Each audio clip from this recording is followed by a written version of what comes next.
The rain hammered against the warehouse windows as Ethan Carter stood in the empty parking lot, watching his last hope, the 947 bus, pull away without him. His phone was dead, his son was home alone with a neighbor who needed to leave in 20 minutes, and he had exactly $4 to his name.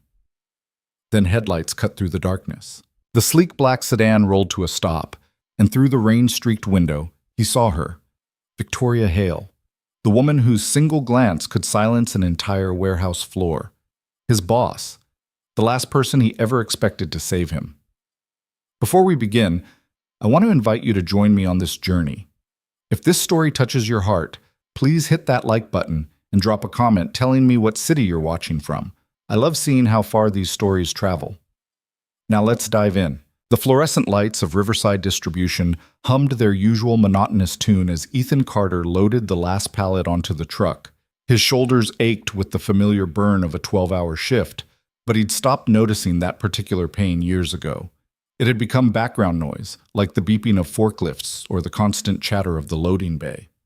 "Carter, you're clear to clock out," Jerry, the night supervisor, called from across the warehouse floor. Ethan raised a hand in acknowledgement, peeling off his work gloves as he headed toward the break room. The digital clock above the time card machine read 9:32 p.m. If he caught the 9:47 bus, he'd be home by 10:15.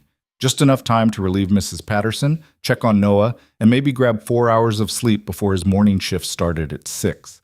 The mathematics of survival. He'd become an expert at it. In the break room, he grabbed his jacket from the locker and checked his phone. 2% battery. The screen showed a text from Mrs. Patterson from an hour ago. Noah ate his dinner, finished homework, playing quietly. "All good here." Ethan typed a quick response. "On my way, 25 minutes," and watched the phone die in his hand. He'd forgotten to charge it again. He sighed, shoving it into his pocket as he headed for the exit. The October night hit him like a slap. What had been a light drizzle that morning had transformed into a full-scale downpour. Rain sheeted across the parking lot, turning it into a maze of puddles that reflected the sodium lights in streaks of orange and shadow. Ethan pulled his jacket tighter and jogged toward the bus stop at the edge of the property. The warehouse sat on the outskirts of the industrial district, surrounded by empty lots and chain-link fences. During the day, the area buzzed with trucks and workers. At night, it became a ghost town. The bus shelter offered minimal protection from the wind-driven rain. Ethan huddled against the plexiglass wall, watching the minutes tick by on his watch. 9:41, 9:44, 9:46. At 9:50, he accepted what he'd already known in his gut. The bus wasn't coming. He stepped out into the rain, squinting down the empty road. Sometimes the bus ran late, especially in bad weather. He could wait another 15 minutes, maybe 20. But Mrs. Patterson had her own family to get home to, and he'd already imposed on her enough this week. The warehouse parking lot was nearly empty now. Most of the day shift workers lived close enough to walk or had carpools. The few remaining vehicles belonged to the overnight security team and management, people who wouldn't be leaving for hours. Ethan started walking. The nearest bus route was on Hamilton Street, about 2 miles away. In this rain, it would take him 40 minutes, maybe more. He'd be soaked through, but what choice did he have? Taxi was out of the question. He'd checked his wallet before leaving the break room. $4.37. Enough for Noah's lunch money tomorrow, nothing more. He made it about 50 yards before the headlights appeared behind him. At first, he didn't think anything of it. Probably security doing their rounds. But the car slowed as it approached, matching his walking pace. Ethan moved closer to the fence line, giving it room to pass. It didn't pass. The sleek black sedan pulled alongside him and stopped. The passenger window rolled down with an expensive whisper of German engineering. "Mr. Carter." The voice made him freeze, not because it was loud or threatening, but because he recognized it instantly. Everyone who worked at Riverside Distribution knew that voice, crisp, precise, with an edge that suggested she didn't waste words on things that didn't matter. Ethan bent down to look through the window, rain dripping from his hair. Victoria Hale sat behind the wheel, her expression unreadable in the dashboard's soft glow. She wore a charcoal blazer over a white blouse, her dark hair pulled back in the same efficient style she wore every day. At 35, she had the kind of face that belonged in boardrooms and corner offices, sharp cheekbones, intelligent gray eyes, a mouth that seemed designed for delivering bad news or difficult decisions. Ms. Hale, Ethan managed, acutely aware of how he must look. Soaked, tired, probably smelling like a day's worth of warehouse work. You're walking in a storm. It wasn't a question. Missed my bus. I can see that. She glanced at the empty road ahead, then back at him. Where do you live? North Side. Maple Gardens Apartments. That's 40 minutes from here. I know. For a long moment, she just looked at him. Ethan had worked at Riverside for 6 years and had probably exchanged fewer than 100 words with Victoria Hale in all that time. She was the operations director, 3 levels above him in the company hierarchy, and she inhabited a different world than the warehouse floor.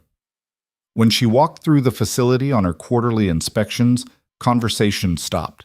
People straightened their posture. Even Jerry, who'd been supervising the warehouse for 15 years, got nervous. Get in, she said. Ethan blinked. Ma'am. Get in the car, Mr. Carter. I'm not letting you walk 2 miles in a thunderstorm. I couldn't. You could, and you will. I'm going north anyway, and this conversation is letting rain into my vehicle. There was no arguing with that tone.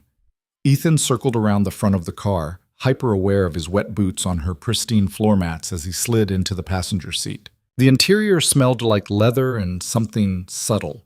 Jasmine, maybe, or vanilla. Classical music played softly from speakers he couldn't see. Victoria pulled back onto the road without another word. The windshield wipers beat a steady rhythm against the downpour. Thank you, Ethan said after a moment. I really appreciate this.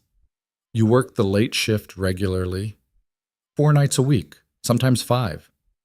That must be difficult, with a family. He glanced at her, surprised. You know I have a son. I know everyone who works for me, Mr. Carter. I make it my business to. She navigated the turn onto Hamilton Street with practiced ease. Noah, isn't it? 8 years old? The fact that Victoria Hale knew his son's name left Ethan momentarily speechless. Yes, ma'am. He's 8. You're raising him alone. It wasn't a question, but Ethan answered anyway. My wife died 4 years ago. Cancer. I'm sorry. The words were simple, but something in her tone suggested she meant them. They drove in silence for a while, the rain creating a cocoon of sound around them. Take a left at the next light, Ethan said. Then it's about 10 minutes straight. Victoria nodded, making the turn. You've been with the company for 6 years. Yes, ma'am. Your performance reviews are consistently above average. Jerry speaks highly of your work ethic. Ethan shifted in his seat, uncomfortable with the praise. I just do my job. You do more than that. Last month, when the inventory system crashed, you stayed 4 hours past your shift to help manually verify the overnight shipments. The trucks were waiting. Seemed like the right thing to do. Most people would have clocked out and gone home. I needed the overtime anyway. He regretted the words as soon as they left his mouth. It sounded like he was complaining, asking for sympathy. But Victoria just nodded. Single income, 1 dependent. I imagine finances are tight. We manage. I'm sure you do. She glanced at him briefly before returning her attention to the road. You're scheduled for the management training program next quarter. Did you know that? Ethan's eyebrows rose. No, ma'am, I didn't. Jerry recommended you 3 months ago. I approved it last week. It's a 6-month program, classes twice a week, additional responsibilities on the floor. If you complete it successfully, you'd be eligible for a team lead position. The words hung in the air between them. A team lead position meant salary instead of hourly. Benefits, regular daytime hours. The kind of stability Ethan had stopped dreaming about years ago. I don't know what to say. Say you'll take it seriously. Say you'll put in the work. Victoria's voice softened slightly. You have potential, Mr. Carter. I've watched you. You're smart, reliable, and people listen to you. Those are rare qualities. Thank you, Miss Hale. I won't let you down. I know you won't. They turned onto Maple Street, entering the neighborhood where Ethan had lived for the past 3 years. The apartment complex loomed ahead, a collection of tired brick buildings that had seen better decades. The parking lot was a patchwork of potholes and temporary repairs. Building C, Ethan said. 3rd one on the left. Victoria pulled into the lot and stopped near the entrance. As she did, the building's exterior lights flickered once, twice, then died completely. The surrounding buildings went dark at the same moment. Power outage, Ethan muttered, his stomach sinking. The complex had ancient wiring. Outages happened monthly, sometimes more often. Usually they were resolved within a few hours, but in weather like this, he grabbed the door handle. Thank you again for the ride, Ms. Hale. I really... Wait. Victoria was looking up at the dark building, her brow furrowed. How old is this complex? I don't know. 60s maybe? 70s? Does it have a backup generator? No, ma'am. Emergency lighting in the stairwells? Ethan thought about the pitch-black hallways he'd navigated during previous outages. No. Victoria's jaw tightened. What floor are you on?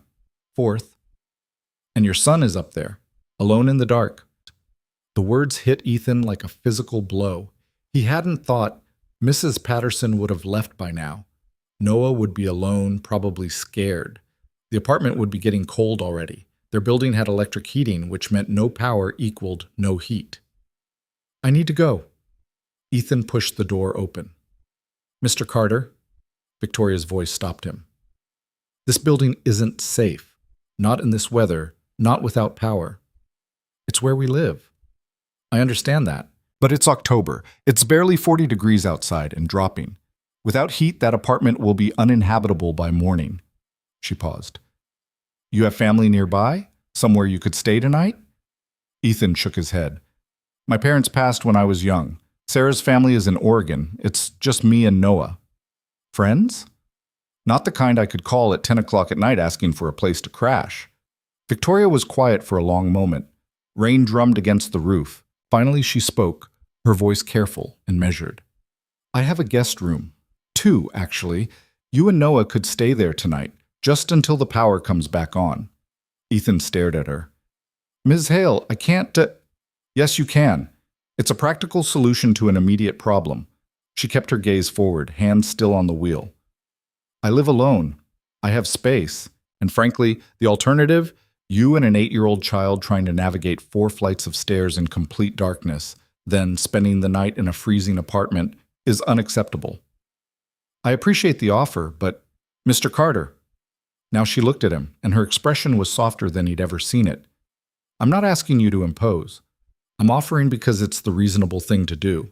Go get your son. Bring whatever you need for the night. We'll figure out the rest tomorrow. Every instinct told Ethan to refuse. This was his boss. Not just any boss, but one of the company's senior executives. Accepting charity from her felt wrong on multiple levels. Dangerous, even. But Noah was up there in the dark, scared, cold, waiting for his father. Okay, Ethan said quietly. Thank you. I'll be quick. He climbed out of the car and jogged through the rain toward the building entrance. The lobby door was unlocked, another security problem that had been scheduled for repair for months.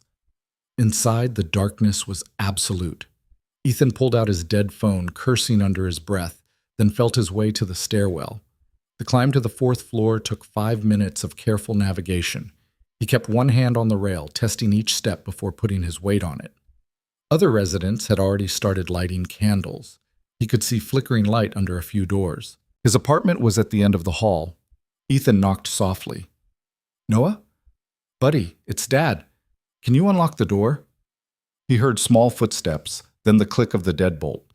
The door opened to reveal Noah holding a flashlight, the battery-powered one they kept for emergencies. His son's face brightened with relief. Dad, the lights went out and Mrs. Patterson had to go and I was starting to get scared and... It's okay. Ethan pulled him into a hug. I'm here now. We're going to go stay somewhere else tonight, okay? Somewhere warm with lights. Where? A friend's place. But we need to pack quickly. Grab your backpack and put in some clothes for tomorrow. Your toothbrush. Mr. Whiskers. Noah's eyes widened. We're having a sleepover? Something like that. While Noah gathered his things, Ethan threw some clothes into a duffel bag and grabbed his phone charger. 10 minutes later, they were heading back down the stairs, Noah clinging to his hand in the darkness. Victoria was still waiting, the car running. She unlocked the back door as they approached. You must be Noah, she said, as the boy climbed into the back seat. Noah looked at her with wide eyes. Yes, ma'am. I'm Victoria. Your dad and I work together. She glanced at Ethan as he got back in the passenger seat. Everyone buckled? Yes, ma'am, Noah said from the back. Victoria pulled out of the parking lot and headed north, away from the industrial district. The neighborhoods gradually improved, the houses got larger, the streets better maintained. After about 15 minutes, she turned into a tree-lined subdivision that Ethan recognized as one of the nicer areas of town. The house was a two-story colonial with dark blue siding and white trim. Victoria pulled into the attached garage, and they all climbed out. Inside, the house was exactly what Ethan expected: tasteful, organized, and spotlessly clean. The kitchen had granite countertops and stainless steel appliances. The living room featured a fireplace, built-in bookshelves, and furniture that looked both expensive and comfortable. "Guest rooms are upstairs," Victoria said, shrugging off her blazer. "Noah, you can have the blue room. It has bunk beds. Mr. Carter, the gray room is across the hall. Bathroom is between them." "This is a really nice house," Noah said, looking around with undisguised awe. "Thank you." Victoria's expression softened slightly. "Are you hungry? It's late, but I could make sandwiches." "We ate already," Ethan said quickly. "We don't want to be any more trouble than—" "I'm a little hungry," Noah interrupted, and Ethan shot him a look. "Sandwiches it is." Victoria moved into the kitchen. "Turkey okay?" 20 minutes later, they sat at the kitchen island eating sandwiches and drinking milk. Noah chattered happily about school, his recent soccer game, and the book he was reading for class. Victoria listened with what seemed like genuine interest, asking questions and making observations. Ethan watched her interact with his son and felt something shift in his chest. This was a side of Victoria Hale he'd never imagined existed. At work, she was all business, efficient, demanding, sometimes intimidating. But here, talking to an 8-year-old boy about his favorite superhero, she seemed almost kind. "All right, buddy," Ethan said when Noah started yawning. "Time for bed. But it's only 10:30. It's a school night. Come on." Victoria showed them upstairs. The blue room did indeed have bunk beds, along with a desk, a bookshelf full of young adult novels, and a window seat overlooking the backyard. "This is so cool." Noah immediately scrambled up to the top bunk. "My nephew stays here sometimes," Victoria explained. "He's 11. I try to keep things he might enjoy." After Noah was settled, teeth brushed, pajamas on, Mr. Whiskers tucked under his arm, Ethan followed Victoria back downstairs. "I can't thank you enough for this," he said as they stood in the kitchen. "Seriously, this is above and beyond." "It's a guest room, Mr. Carter. I'm not performing surgery." But there was a hint of amusement in her voice. "Still, most bosses wouldn't—" He stopped, unsure how to finish that sentence. "Most bosses wouldn't see their employee walking in a storm and stop to help?" Victoria leaned against the counter. "Perhaps. But I'd like to think I'm not most bosses." "You're definitely not." She studied him for a moment.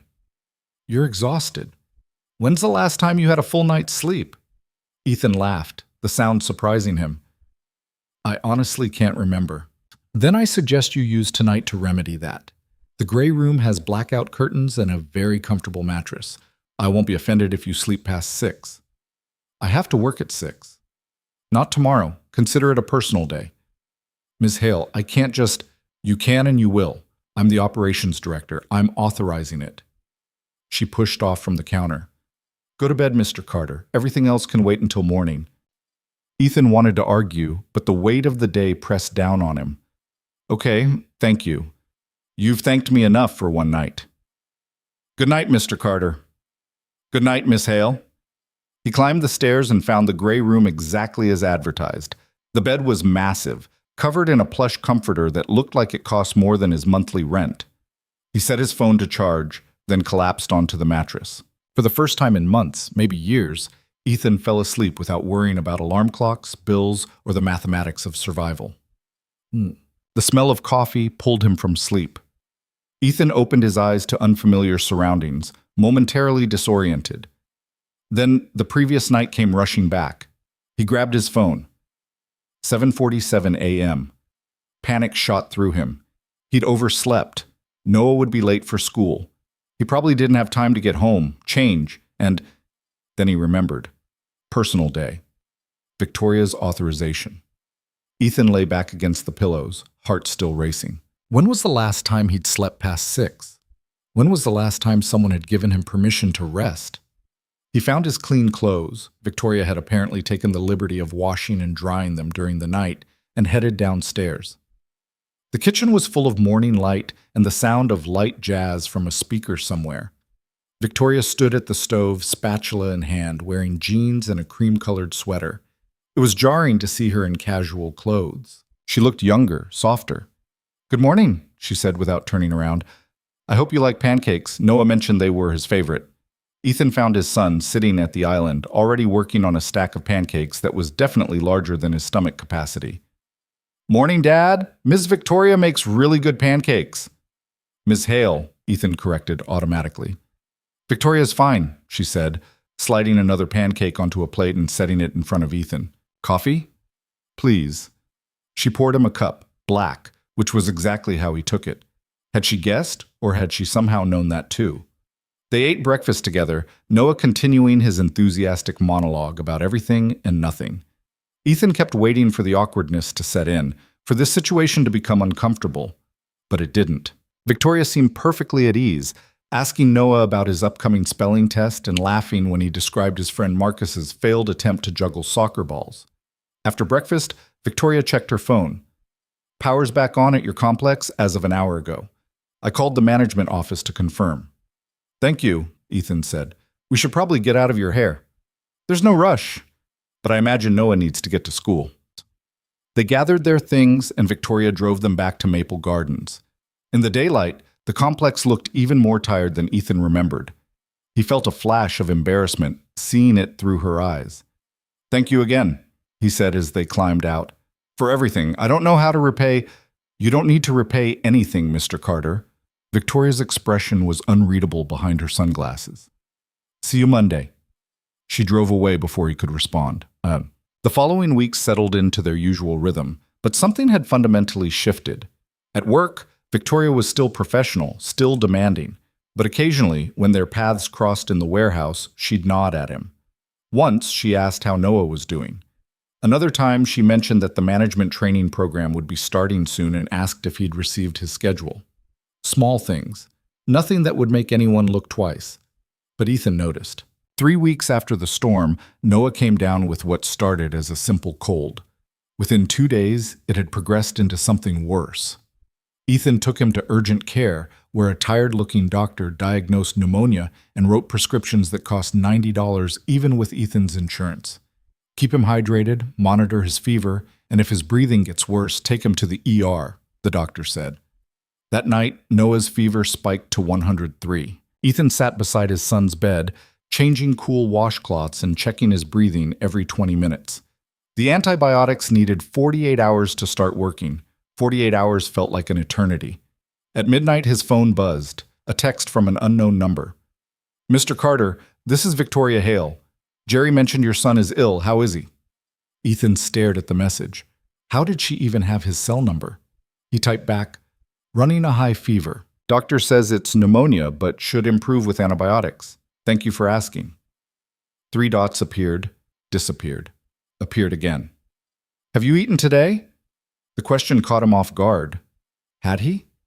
Ethan tried to remember. Toast for breakfast. Nothing since. "Not hungry," he replied. "That's not what I asked." Despite everything, Ethan smiled at his phone. "No," he admitted. "Address? Ms. Hale, you don't need to—" "Address, Mr. Carter." He sent it. 40 minutes later, his doorbell rang. Ethan opened it to find Victoria holding 2 large grocery bags and wearing the same jeans and sweater from that morning, weeks ago.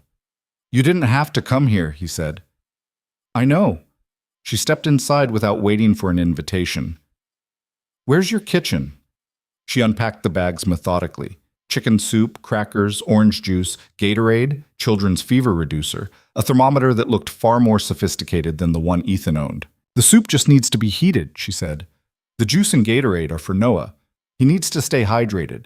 This thermometer is more accurate than the standard ones, and this," she pulled out a small device, "is a pulse oximeter. It measures blood oxygen levels. If it drops below 95, you need to go to the hospital." Ethan just stared at her. "My nephew had pneumonia last year," Victoria explained, her voice softer. "I learned more about childhood respiratory infections than I ever wanted to know." "You really didn't have to do this." I know, but I did. She met his eyes. Where is he? Ethan led her to Noah's room. His son was asleep, his breathing slightly labored. Victoria stood in the doorway, watching for a long moment. The fever will break, she said quietly. The antibiotics will work. He'll be okay. How do you know? Because I've seen this before. And because he has you. She turned to face Ethan. You're a good father, Mr. Carter. The words hit him harder than he expected. When was the last time someone had said that? When was the last time he'd believed it himself? Thank you, he managed. Victoria glanced at her watch. I should go. It's late. Wait. Ethan followed her back to the kitchen. Why are you doing this? The ride that night, letting us stay at your house. Now this. Why? She was quiet for a moment, gathering her purse. When she spoke, her voice was careful. Because I know what it's like to feel alone, to carry everything by yourself and pretend you're fine. She looked at him. And because sometimes people need help. There's no shame in that. After she left, Ethan heated the soup and forced himself to eat. Then he returned to Noah's bedside, pulse oximeter in hand, and settled in for a long night. But somehow, he didn't feel quite so alone anymore. Noah recovered over the next week. The fever broke on day 3, and by day 5 he was complaining about being bored. Always a good sign. Ethan returned to work, catching up on the shifts he'd missed. On his first day back, Victoria appeared on the warehouse floor during the afternoon shift change. Jerry immediately straightened, barking at workers to look busy. Mr. Carter, Victoria said, approaching him. My office, please. The warehouse went silent. Being called to Victoria Hale's office was rarely a good thing. Ethan followed her through the facility to the administrative wing, acutely aware of the eyes tracking them. Her office was on the second floor, overlooking the warehouse floor through floor-to-ceiling windows. She closed the door behind them. How's Noah? She asked immediately. Much better. Back to school yesterday. Good. She moved behind her desk but didn't sit. The management training program starts next Monday. 6 months, as I mentioned. Classes are Tuesday and Thursday evenings, 7 to 9. Jerry will adjust your schedule to accommodate. Yes, ma'am, I got the email. There's something else. Victoria pulled a folder from her desk drawer. The company offers education assistance for dependents of employees in leadership development programs. It's not widely advertised, but it exists. If you complete the training successfully, Noah would qualify for a scholarship fund that could be applied to academic programs, tutoring, or extracurricular activities. Ethan took the folder, stunned.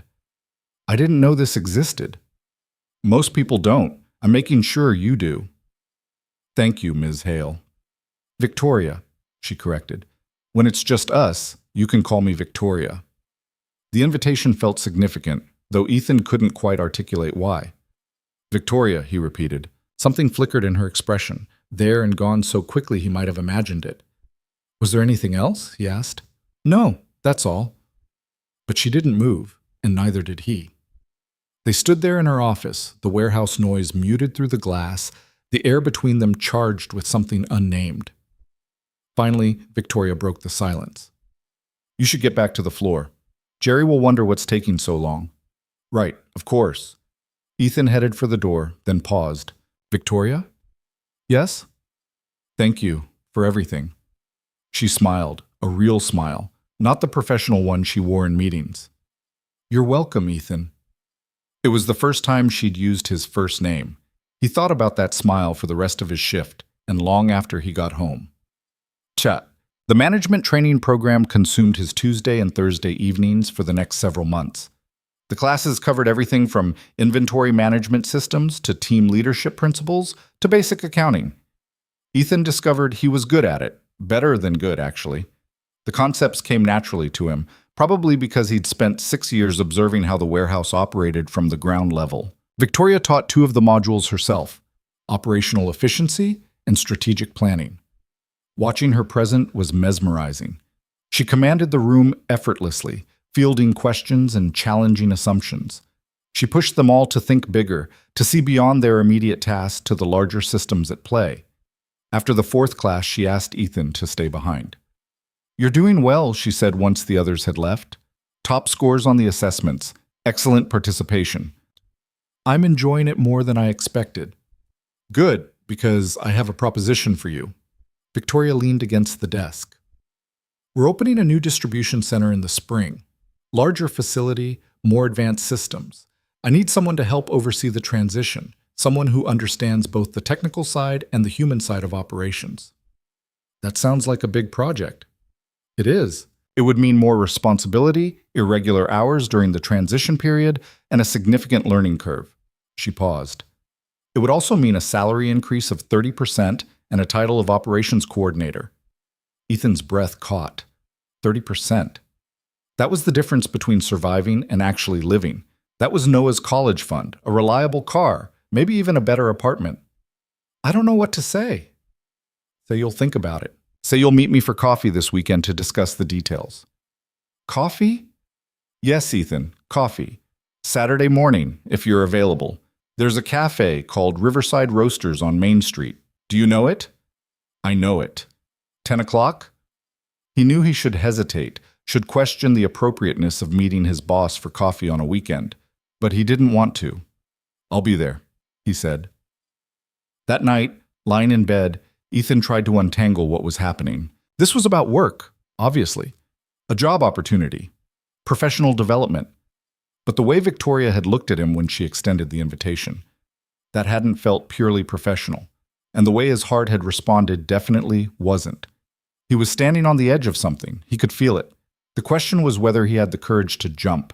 Saturday morning arrived with clear skies and temperatures cold enough to justify the wool coat Ethan hadn't worn since Sarah's funeral. He stood in front of the bathroom mirror, second-guessing everything. The coat looked dated. His jeans had a small tear near the pocket he'd never noticed before. And why was he even worrying about this? It was a business meeting. Coffee to discuss a job opportunity. Except it didn't feel like just a business meeting. You look nice, Dad, Noah said from the doorway, clutching a bowl of cereal. Thanks, buddy. Ethan straightened his collar. Mrs. Patterson will be here in 20 minutes. Remember the rules?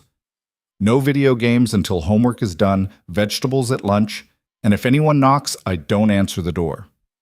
Perfect. Ethan ruffled his son's hair. I'll be back by noon. Where are you going? Meeting someone for coffee. Noah's eyes lit up with the particular mischief only 8-year-olds could muster. Is it Ms. Victoria? Ethan froze. Why would you think that? Because you smile different when you talk about her. I do not. You totally do. Like this. Noah made an exaggerated, dreamy expression that would have been insulting if it wasn't so accurate. Eat your cereal, Ethan muttered, grabbing his keys. Riverside Roasters occupied a converted brick building on Main Street, all exposed beams and industrial chic lighting. The Saturday morning crowd filled most of the tables, students with laptops, couples sharing pastries, a book club arguing cheerfully in the corner. Ethan spotted Victoria immediately. She sat at a table near the window, dressed in dark jeans and a burgundy sweater, her hair down for the first time he'd ever seen. She looked younger, more approachable, beautiful. The thought came unbidden and unwelcome. He pushed it aside. Good morning, he said, approaching the table. Victoria looked up and smiled. Good morning. I ordered you a black coffee. I hope that's all right. It's perfect, thank you. He sat down, suddenly aware of how small the table was. Their knees almost touched underneath. How's Noah? He's good. Convinced I'm on a date. The words escaped before Ethan could stop them. Heat flooded his face. I mean, he's 8. He doesn't understand professional meetings. Kids, you know, they say things. Victoria's expression remained neutral, but something flickered in her eyes. Kids are perceptive. The waitress arrived with their coffees, giving Ethan a moment to regain his composure. When she left, Victoria pulled out a folder. The new distribution center, she began, back to business. We break ground in February, operational by July. It's 3 times the size of our current facility, with automated inventory systems and direct integration with our major retailers. She spread out blueprints and specifications. For the next 20 minutes, they discussed logistics, staffing projections, timeline challenges. Ethan found himself getting excited despite his nerves. This was the kind of project that could transform not just his career, but the entire trajectory of his and Noah's life. The operations coordinator position would report directly to me, Victoria continued. You'd be involved in every phase from construction oversight to system implementation to hiring and training the new team. It sounds incredible. Honestly, maybe too incredible for someone who was loading pallets a year ago. A year ago, you were loading pallets and solving problems that supervisors with twice your experience couldn't figure out. Victoria's gaze was steady. I don't offer opportunities based on sentimentality, Ethan. I offer them based on competence. You've earned this. Then yes. Absolutely yes. Good. She closed the folder. We'll make it official Monday. HR will need to process the paperwork, but the position is yours. They should have left then. The meeting was over, business concluded, but neither of them moved. Can I ask you something? Ethan said after a moment. Of course. That night during the storm, when you offered to let us stay at your house, that wasn't just about the power outage, was it? Victoria was quiet, her fingers tracing the rim of her coffee cup. No, she admitted finally. It wasn't. Why did you really do it? Because I saw something in you that I recognized. Someone carrying more weight than they should have to, alone, and refusing to ask for help. She met his eyes. Someone who reminded me of myself. You? You seem like you have everything figured out. Victoria laughed, but there was an edge to it. Do I? I live in a house designed for a family I don't have. I work 70-hour weeks because going home to an empty house feels pointless. I have a nephew who visits twice a year and a sister who's too busy with her own life to call. She paused. I'm very good at looking like I have everything figured out. That doesn't mean I do. The honesty in her voice caught Ethan off guard. This wasn't the composed executive from the warehouse floor. This was someone else entirely, someone vulnerable, lonely, real. I know something about loneliness, he said quietly. I know you do. That's why I stopped that night. The conversation had shifted into dangerous territory. Ethan could feel it, the air between them charged with things that shouldn't be said in a coffee shop on a Saturday morning, things that crossed lines that existed for good reasons. Victoria, I need to ask you something, and I need you to be honest with me. All right? This job offer, is it really about my competence, or is it about something else? Her jaw tightened. That's insulting. I don't mean it to be, but you have to see how it looks. My boss takes an unusual interest in my life, helps me when I'm in trouble, offers me a major promotion. If I take this position and people find out about, he gestured between them. Whatever this is, it won't matter that I earned it. They'll assume I didn't. There is no this, Victoria said, but her voice lacked conviction. We're colleagues. I'm mentoring a promising employee. That's all. Is it? The question hung between them. Victoria looked away, staring out the window at the Saturday morning foot traffic on Main Street. It should be, she said finally. It needs to be. But it's not. No. The admission seemed to cost her something. It's not. Ethan's heart hammered against his ribs. What are we doing, Victoria? I don't know. Making a mistake, probably. She turned back to him. You work for me. There are policies, professional boundaries, ethics violations that could cost both of us our jobs. I know.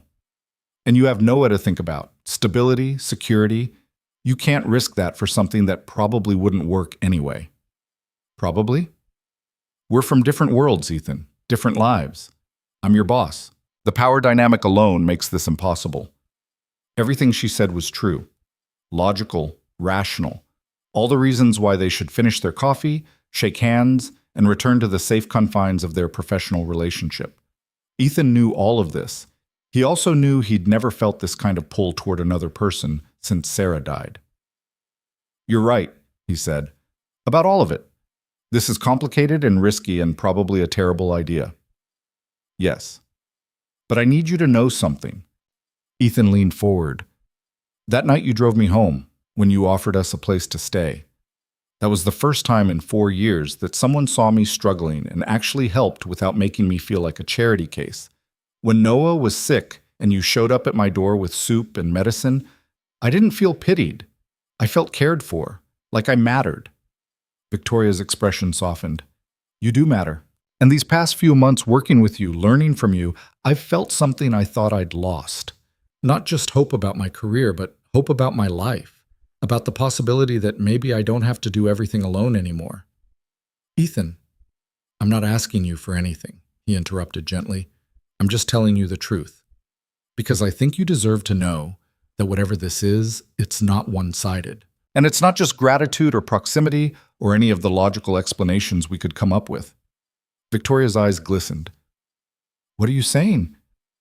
I'm saying that I think about you when I shouldn't. I look for you at work even though I know I won't see you. When my phone buzzes, I hope it's you. He took a breath. I'm saying that I have feelings for you, and I think you might have feelings for me, and I don't know what we're supposed to do about that. For a long moment, Victoria didn't speak. The cafe noise swirled around them, the hiss of the espresso machine, conversations, laughter. But in their small corner by the window, everything had gone silent. I do, she whispered finally. Have feelings for you. The admission felt seismic. So what happens now? Ethan asked. I don't know. I've never... She stopped, gathering her thoughts. I don't get involved with people I work with. I don't blur professional lines. I certainly don't develop feelings for employees. This isn't who I am. Maybe it's who you're becoming. That's terrifying. I know. Ethan reached across the table, stopping just short of touching her hand. But maybe it's worth being terrified. Victoria looked at his hand so close to hers. Then, in a gesture that felt both monumental and inevitable, she closed the distance, her fingers intertwined with his. We'd have to be careful, she said. Discreet. Yes. No special treatment at work, no favoritism. Agreed. And we'd have to go slowly, for Noah's sake as much as anything. Of course. This could still blow up in our faces. Ethan squeezed her hand gently. It could. Are you willing to risk it anyway? Victoria was quiet for a heartbeat, then two. When she spoke, her voice was steady, despite the uncertainty in her eyes. Yes, I am. They sat there holding hands across a coffee shop table, two people who'd spent years building walls around their hearts, choosing to tear them down. It felt reckless and right in equal measure. We should probably let go, Victoria said after a moment, glancing around the cafe. People might see. Right. But neither of them moved. Finally, reluctantly, Ethan pulled his hand back. The loss of contact felt physical. I should get home to Noah, he said. Of course. Victoria gathered her folder. I'll see you Monday? Monday. They stood, and for an awkward second, Ethan wasn't sure what to do. Shake hands? Hug? This was all so new, the boundaries undefined. Victoria solved the problem by stepping close and kissing his cheek, quick and soft. Drive safe, she murmured. Then she was gone, leaving Ethan standing by the table, his heart racing and his mind reeling. The next few weeks passed in a strange duality. At work, everything remained professional. Victoria conducted meetings, reviewed reports, and ran the facility with her usual precision. Ethan attended his training classes, worked his shifts, and prepared for his new role. To any observer, nothing had changed, but away from the warehouse, everything was different. They texted constantly, good morning messages that stretched into conversations about everything and nothing. Victoria asked about Noah's soccer games and school projects. Ethan asked about her sister, her nephew, the renovation project she was considering for her guest bathroom. They discovered they both loved old movies, that Victoria was a terrible cook, despite her expensive kitchen, that Ethan could quote entire scenes from The Princess Bride. They met for coffee twice more, always on weekends, always careful. The second time, Victoria brought Noah a book she thought he'd enjoy, a fantasy novel about a boy discovering he had magical abilities. Noah was delighted, and Ethan was touched by the thoughtfulness. She's really nice, Noah said that evening as Ethan tucked him into bed. Do you like her? Ethan considered deflecting, but his son deserved honesty. Yeah, buddy, I do. Like her like her? Maybe. Is that okay with you? Noah thought about it seriously. Mom would want you to be happy. The words hit Ethan square in the chest. Yeah? What makes you say that? Because she loved you. And when you love someone, you want them to be happy, even when you can't be there. Noah spoke with the simple wisdom of children who'd learned about loss too early. I think Miss Victoria makes you happy. She does. Then it's okay with me. Ethan kissed his son's forehead. I love you, Noah. Love you too, Dad. The official promotion came through 3 weeks after their coffee shop conversation. Jerry called Ethan into his office personally. Operations coordinator, Jerry said, shaking his hand with genuine warmth. Never thought I'd see the day. You've earned it, Carter. Thank you, sir. Ms. Hale speaks very highly of you, says you're exactly what this company needs for the new facility. Jerry leaned back in his chair. Between you and me, I've worked with a lot of executives over the years. Victoria Hale is one of the good ones. Fair, smart, sees potential where others don't. If she believes in you, that means something. I appreciate that. Start date is February 1st. That gives you 6 weeks to wrap up your current projects and get trained on the new systems. You'll be busy. Busy was an understatement. The new facility project consumed Ethan's days. He shadowed Victoria through construction meetings, reviewed staffing plans, learned procurement systems. She was a demanding teacher, pushing him to think critically and challenge assumptions. But she was also patient, taking time to explain the reasoning behind decisions and encouraging him to trust his instincts. Working closely together brought its own challenges. There were moments when their hands brushed over blueprints, when their eyes met across conference tables and held a second too long. Once, working late in her office, Victoria's phone rang and Ethan saw the caller ID. Mom. She declined the call. Everything okay? He asked. She wants to know when I'm going to find a nice man and settle down. Victoria's tone was light, but he heard the frustration underneath. I'm 35, successful, financially independent, but apparently none of that matters if I'm not married. What do you tell her? That I'm focused on my career, that I don't have time for relationships. She looked at him. I've been using that excuse for 5 years. And now? Now I'm realizing I was using work as a shield. It's safer than risking getting hurt. Ethan understood that more than he wanted to admit. After Sarah died, I convinced myself that I'd had my chance at love, that it was selfish to want more when I had Noah, but I think I was just scared. Of what? Of feeling that much again. Of letting someone in only to lose them. Victoria nodded slowly. My ex-husband left 3 days after I got the promotion to operations director. Said he couldn't handle being married to someone more successful than him. Since then, I've told myself it's easier to be alone. Is it? It was. Until you. The admission hung in the air between them. They were alone in her office, the warehouse floor empty below. It would be so easy to cross the distance, to kiss her the way he'd wanted to since that morning at the coffee shop. But Ethan held back. They'd agreed to go slowly, to be careful. That meant respecting boundaries, even when everything in him wanted to ignore them. We should call it a night, he said. It's almost 11. You're right. Victoria began gathering papers, but her movements were reluctant. Ethan? Yeah? Thank you for being patient with me, with this. I know it's not easy. You're worth the wait. The smile she gave him carried enough warmth to last through the long drive home. The holiday season arrived with its usual chaos. The warehouse operated at maximum capacity, and Ethan's new responsibilities meant longer hours and more stress. He barely saw Victoria outside of work meetings, their text conversations reduced to brief exchanges squeezed between commitments. 3 days before Christmas, Noah's school called. He'd been in an accident on the playground. Nothing serious, but they wanted Ethan to pick him up. Ethan left work immediately, heart in his throat despite the school nurse's reassurances. He found Noah in the nurse's office with a bandaged knee and tear-stained cheeks. I'm okay, Dad. I just fell off the monkey bars. Let me see. Ethan examined the bandage. The nurse had cleaned and dressed it properly.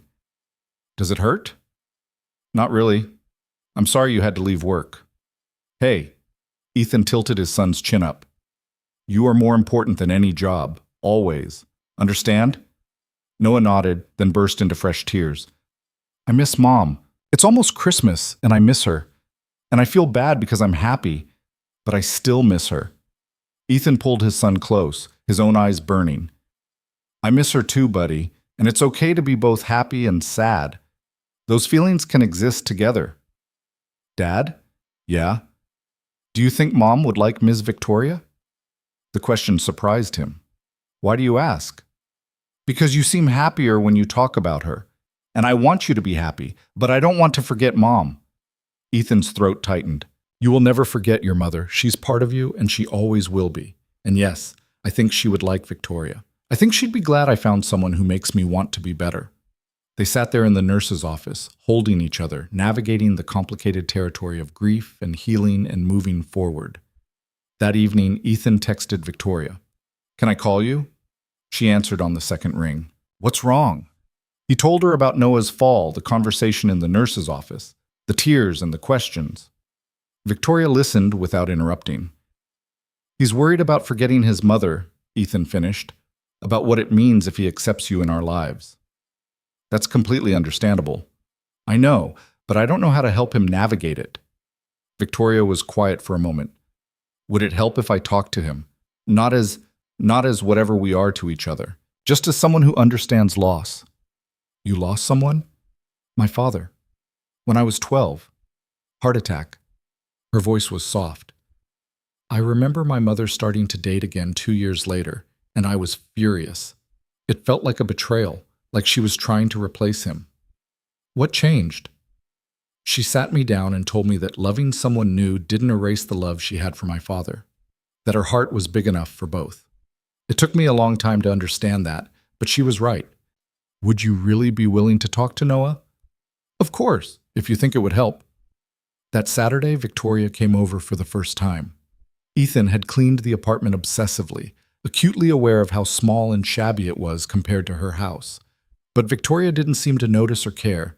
She brought cookies she'd attempted to bake, slightly burned but edible, and settled on the worn couch like she belonged there. Noah was shy at first, but Victoria had a gift for putting him at ease. They talked about school, soccer, his favorite books. Then, gently, she steered the conversation toward loss. Your dad told me you've been thinking about your mom a lot lately, she said. Noah nodded, picking at the cookie in his hands. That's good. Thinking about people we've lost keeps them alive in our hearts. Victoria's voice was gentle. Can I tell you something about my dad? Okay. He died when I was a little older than you. And for a long time I was angry about it. Angry at him for leaving, angry at the world for being unfair, angry at my mom for eventually being happy again.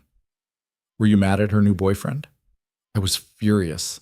I thought she was trying to replace my dad. Victoria smiled sadly. But she wasn't. She was just learning that you can honor the people you've lost and still make room for new people. It doesn't mean you love the person who died any less. Noah considered this. So if Dad likes you, that doesn't mean he's forgetting Mom. Not at all. Your mom will always be important to your dad and to you. Nobody can replace her. But that doesn't mean your family can't grow to include new people. Do you want to be part of our family? The question was so direct, so innocent, that it took both adults by surprise. Ethan started to intervene, but Victoria touched his arm gently. I would be honored to be part of your family, she told Noah, if that's something you and your dad want. But there's no rush. We can take all the time we need to figure out what that looks like. Noah thought about it seriously. Then he said, Can we watch a movie? Dad says you like old ones. I love old movies. What did you have in mind? The Princess Bride. Dad's seen it like 100 times. Victoria's eyes met Ethan's, full of warmth and something deeper. That sounds perfect. They watched the movie together, Noah eventually falling asleep between them on the couch. Ethan carefully carried him to bed, then returned to find Victoria still there, looking at a framed photo on the bookshelf. It was from Noah's 4th birthday, the last one before Sarah got sick. She looked beautiful and healthy, laughing at something beyond the camera's frame. She was lovely, Victoria said softly. She was. Ethan stood beside her. She would have liked you. She always appreciated people who were honest and kind. I hope I can live up to that. You already do. Victoria turned to face him. They were close enough that Ethan could see the flecks of blue in her gray eyes, could smell her perfume, something subtle and elegant that suited her perfectly. I should go, she whispered, but she didn't move. Probably. Ethan? Yeah? I'm glad I stopped that night, during the storm. So am I. She reached up and touched his face, her fingers gentle against his cheek. This terrifies me. All of it. Me too. But I don't want to run away from it. Neither do I. They stood there in his small living room, the movie credits rolling in the background, two people who'd spent years protecting their hearts finally choosing to be brave. Victoria kissed him then, soft and tentative and full of promise. It wasn't their first kiss, that had happened 2 weeks ago in her car after another coffee meeting, but it felt more significant somehow. In his home, with his sleeping son down the hall, in the space where Sarah's memory still lived, Ethan was making a choice. To move forward, to let someone new in, to believe in the possibility of happiness again. When they finally pulled apart, Victoria rested her forehead against his. Merry Christmas, Ethan. Merry Christmas, Victoria. After she left, Ethan sat on the couch for a long time, thinking about the journey that had brought him here. A year ago, he'd been surviving day to day, convinced that his life would never be more than work and responsibility and the endless mathematics of making ends meet. Now, impossibly, he had hope. A career he was excited about, a partner who challenged and supported him, and the growing belief that maybe he deserved more than just survival. The road ahead was still complicated. They'd have to navigate workplace politics, deal with people's judgments, and figure out how to build something real while maintaining professional boundaries. But for the first time in years, Ethan wasn't facing the future alone. And that made all the difference. The new year arrived with its typical flurry of resolutions and renewed energy, but for Ethan, it brought something more tangible. His official start date as operations coordinator. February 1st fell on a Thursday, and he arrived at the warehouse an hour early, nervous energy thrumming through his veins. The construction site for the new facility was 15 minutes north of the current location, a sprawling piece of land that would soon house the most advanced distribution center in the region. Ethan's office, his actual office, not a desk in a break room, overlooked the construction from a temporary trailer that served as the project headquarters. Victoria was already there when he arrived, reviewing blueprints with the general contractor. "Mr. Carter," she said formally, though her eyes held warmth. "Welcome to your first day." "Thank you, Ms. Hale." The contractor, a gruff man named Bill who looked like he'd spent 40 years in the sun, shook Ethan's hand. "So you're the one Victoria keeps talking about. Says you've got a good head for logistics." "I'm learning," Ethan said. "Well, you'll learn fast here. We're running 3 weeks behind schedule already, and we haven't even poured the foundation for the south wing." The morning passed in a blur of technical discussions, timeline adjustments, and problem solving. Ethan discovered that his years on the warehouse floor had given him insights the contractors lacked. He understood traffic flow, how workers actually move through space, the practical realities of loading dock operations. When he suggested modifications to the loading bay design, Bill actually took notes. "You might just work out after all," Bill said, clapping him on the shoulder. At lunch, Victoria pulled Ethan aside. They walked to the edge of the property, where the land sloped down toward a small creek. "You did well this morning," she said. "I mostly just listened. You asked smart questions. You challenged assumptions. That's exactly what I need from you." She glanced back at the trailer to ensure they were alone. "How does it feel, the new role?" "Terrifying, exciting, like I'm waiting for someone to realize they made a mistake."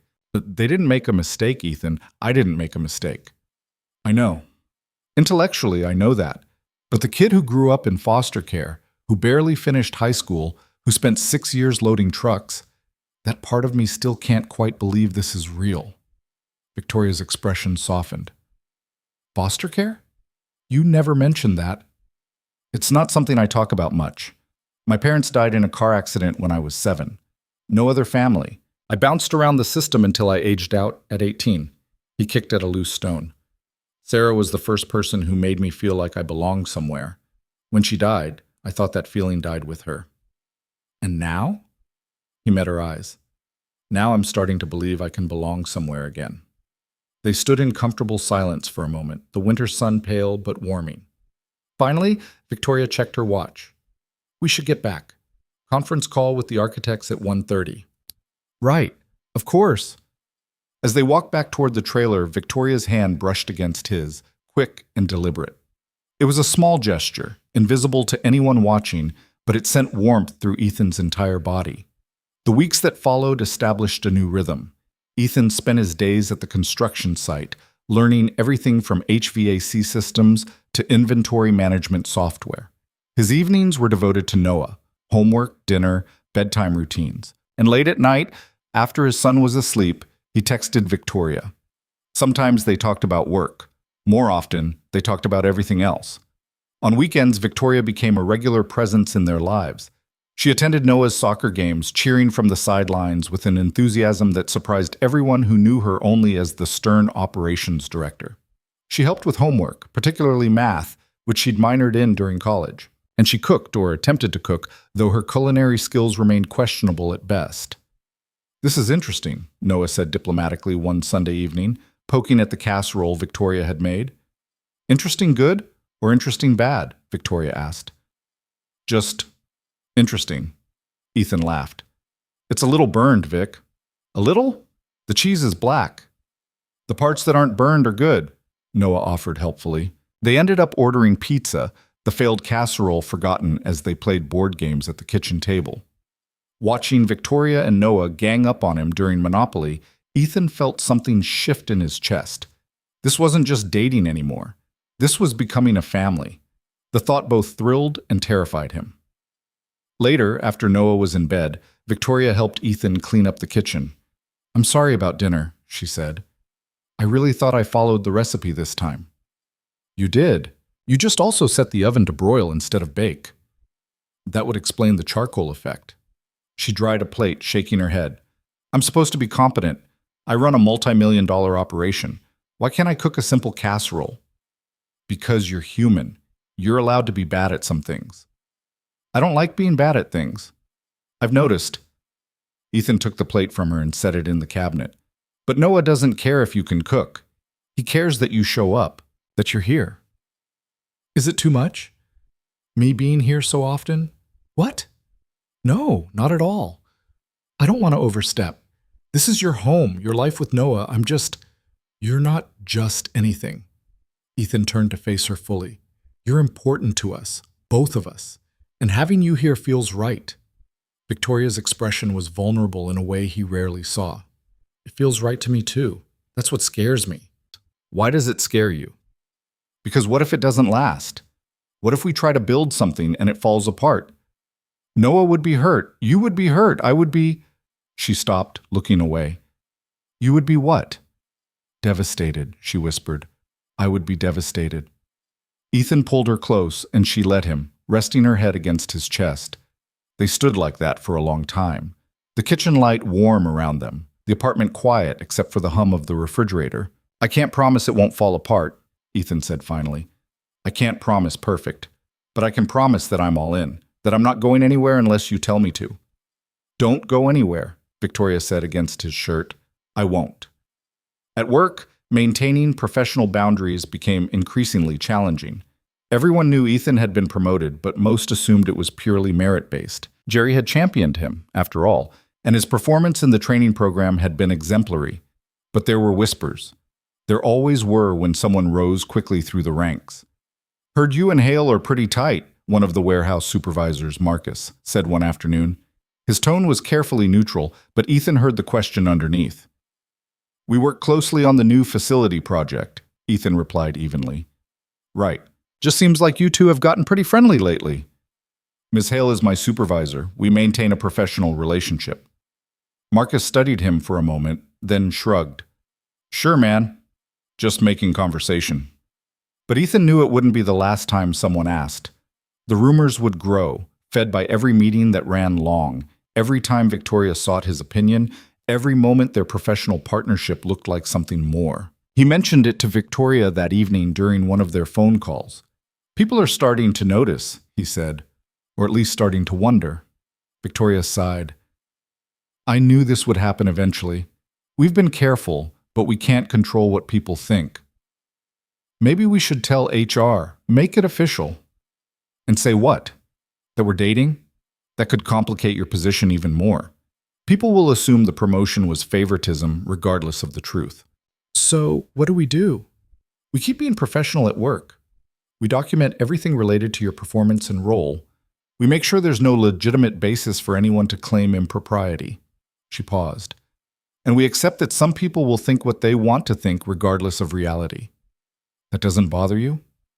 Of course it bothers me, but I've spent my entire career dealing with people's assumptions, that I slept my way to the top, that I'm too aggressive, too cold, too ambitious. You learn to care less about what people think and more about what you know to be true. And what do you know to be true?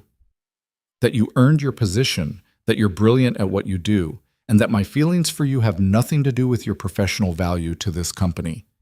Her voice softened. Also that I miss you, even though I saw you 6 hours ago. Ethan smiled despite the tension. I miss you too. The situation came to a head in late March. The construction project hit a major snag when the electrical contractor discovered that the power requirements for the automated systems exceeded the capacity of the existing grid infrastructure. Upgrading would cost an additional $200,000 and delay the opening by at least 6 weeks. Victoria called an emergency meeting with the senior leadership team, Ethan included. The regional director, a stern man named Robert Chambers, flew in from the corporate office to assess the situation. How did this get missed in the planning phase? Chambers demanded, his voice cold. The specifications changed after we'd already approved the electrical design, Victoria explained. The automation vendor upgraded their systems, which increased the power draw. And nobody thought to verify compatibility? We did verify, but the vendor's documentation was outdated. By the time we realized the discrepancy, we'd already committed to the timeline. Chambers turned to Ethan. You're operations coordinator. What's your assessment? Every eye in the room turned toward him. This was a test, Ethan realized. Not just of his competence, but of his ability to handle pressure at this level. The delay is unfortunate, but manageable, he said, keeping his voice steady. We can use the additional 6 weeks to complete the staff training program and refine our inventory transfer protocols. The extra cost is significant, but if we renegotiate the lighting package and shift some of the landscaping to post-opening, we can offset about half of it. That's assuming the electrical upgrade doesn't reveal additional problems, Chambers countered. It's a risk, but the alternative is opening with inadequate power infrastructure, which would create much larger problems down the line. Chambers studied him for a long moment. How long have you been in this role, Carter? 2 months, sir. And before that? Warehouse floor, loading, and inventory. So you're telling me that someone who was driving a forklift 8 months ago thinks he knows how to manage a $200,000 cost overrun? The room went silent. Ethan felt Victoria tense beside him, but he kept his focus on Chambers. No, sir. I'm telling you that someone who spent 6 years understanding how this operation actually works believes we should prioritize long-term functionality over short-term cost savings. But I defer to your judgment. It was the right answer. Confident without being arrogant, knowledgeable without overstepping. Chambers' expression didn't change, but something shifted in his eyes. Your recommendation is noted. Victoria, I want a full cost-benefit analysis by end of week. We'll make a final decision then. He stood, gathering his papers. Carter, walk with me. Ethan followed him out of the conference room, acutely aware of Victoria's worried glance. They walked through the construction site in silence, Chambers inspecting the work with a critical eye. Finally, near the future loading docks, Chambers spoke. Victoria recommended you for this position, spoke very highly of your potential. I'm grateful for the opportunity. I'm sure you are. I'm also sure you understand that rapid promotions invite scrutiny. Ethan's stomach tightened. Yes, sir. People talk. They wonder how a warehouse worker becomes an operations coordinator in less than a year. They look for explanations. My performance speaks for itself. Does it? Because from where I'm standing, it looks like you've gotten very close to your direct supervisor very quickly. There it was. The accusation hung between them, unspoken but clear. Ms. Hale maintains the highest professional standards, Ethan said carefully. Any suggestion otherwise is unfounded. I'm not suggesting anything. I'm stating facts. You spend significant time together. You were seen at a coffee shop on Main Street, and my sources tell me she's been attending your son's soccer games. Ethan's jaw tightened. Someone had been watching them, reporting to Chambers. Ms. Hale is a mentor and colleague. Anything beyond that is our private business. Not when it affects this company. Not when it creates the appearance of impropriety. Chambers stopped walking and faced him directly. I'm going to ask you a direct question, and I expect a direct answer.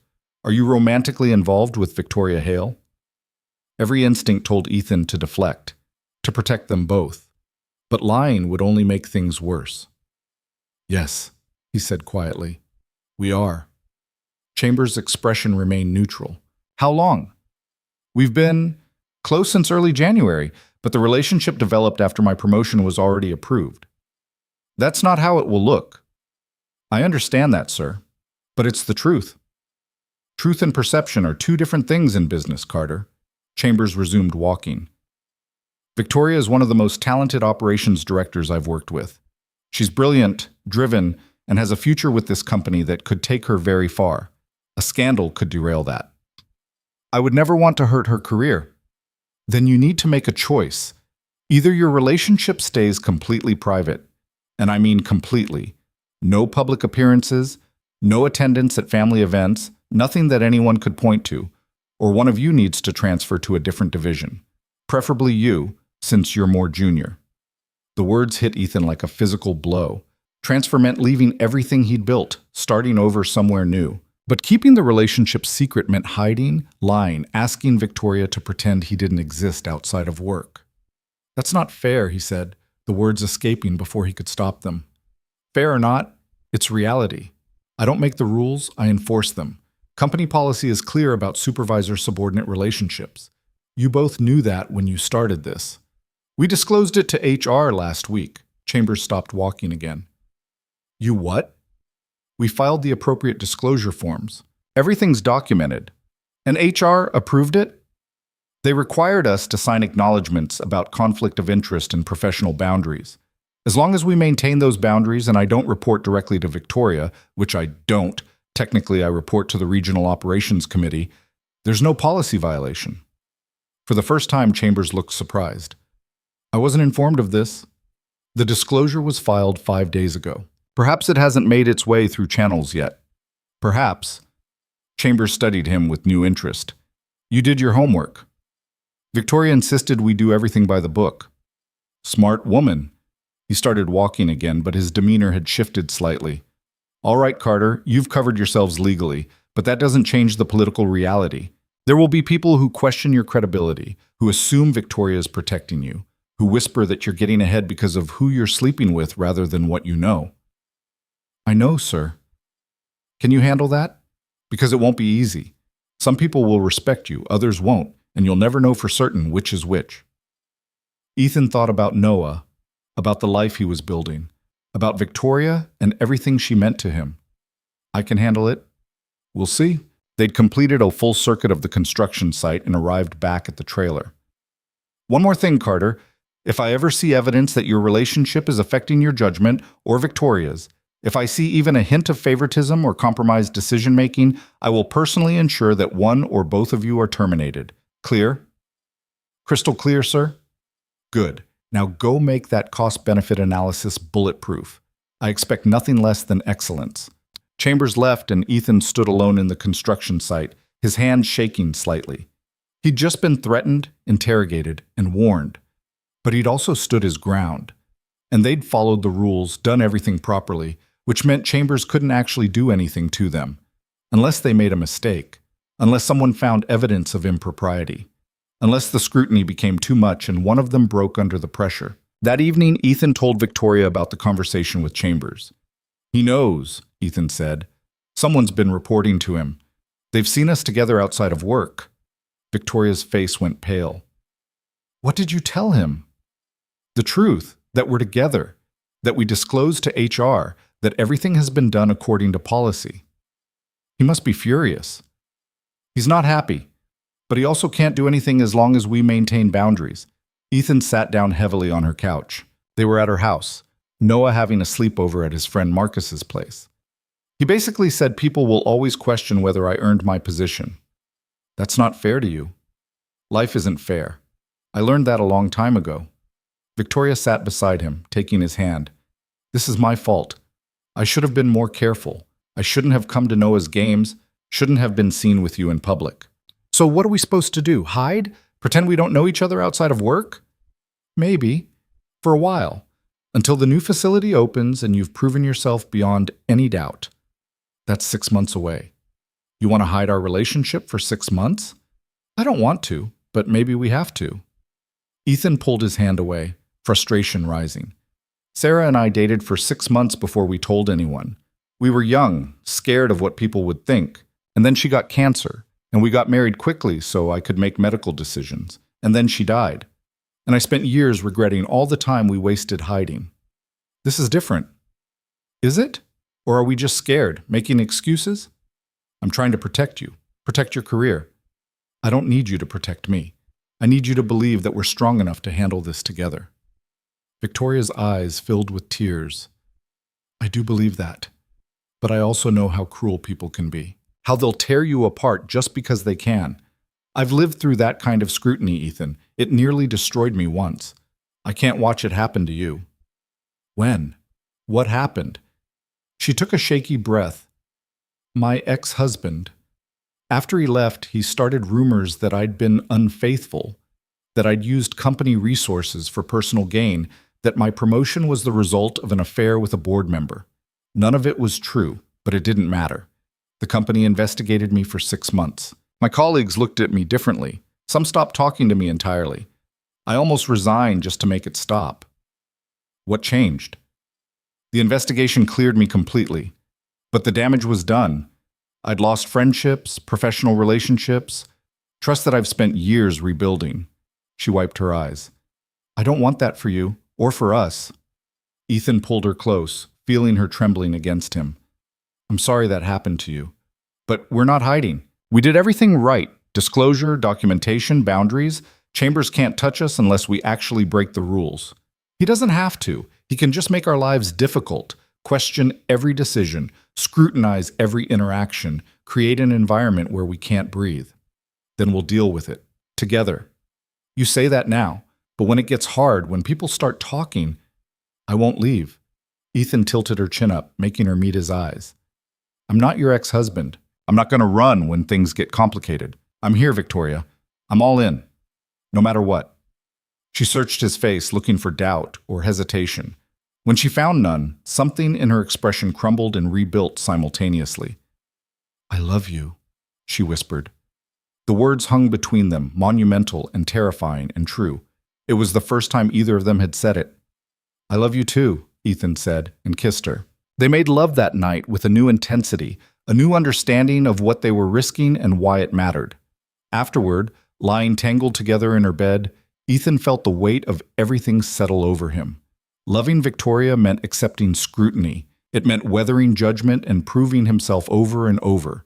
It meant potentially sacrificing professional relationships and dealing with people who would never believe he'd earned his success. But it also meant not being alone anymore. It meant having a partner who challenged him to be better, who saw his potential and refused to let him settle for less. It meant building a life that was about more than just survival. And when he thought about it that way, the choice was easy. What are you thinking? Victoria asked, her head on his chest. That I'd go through all of it again. The storm, the risk, the complications, everything, just to end up here with you. Even if it costs you professionally? Even then, because you're worth it. We're worth it. Victoria was quiet for a moment. Then she said, Chambers told you to choose, the relationship or the career. He suggested one of us transfer, but I'm not doing that. And neither are you. How do you know? Because we're both too stubborn, and because we've spent too long letting fear make our decisions. Ethan turned to face her. We're going to face whatever comes, together. And we're going to prove that we can have both, a relationship and careers we're proud of. It won't be easy, but nothing worth having ever is. Victoria smiled, though tears glistened in her eyes. When did you become so wise? I had a good teacher. They fell asleep wrapped around each other, two people who'd spent years building walls finally choosing to tear them down completely. Outside, the winter night was cold and dark, but inside they'd found something warm and real and worth fighting for, and neither of them had any intention of letting it go.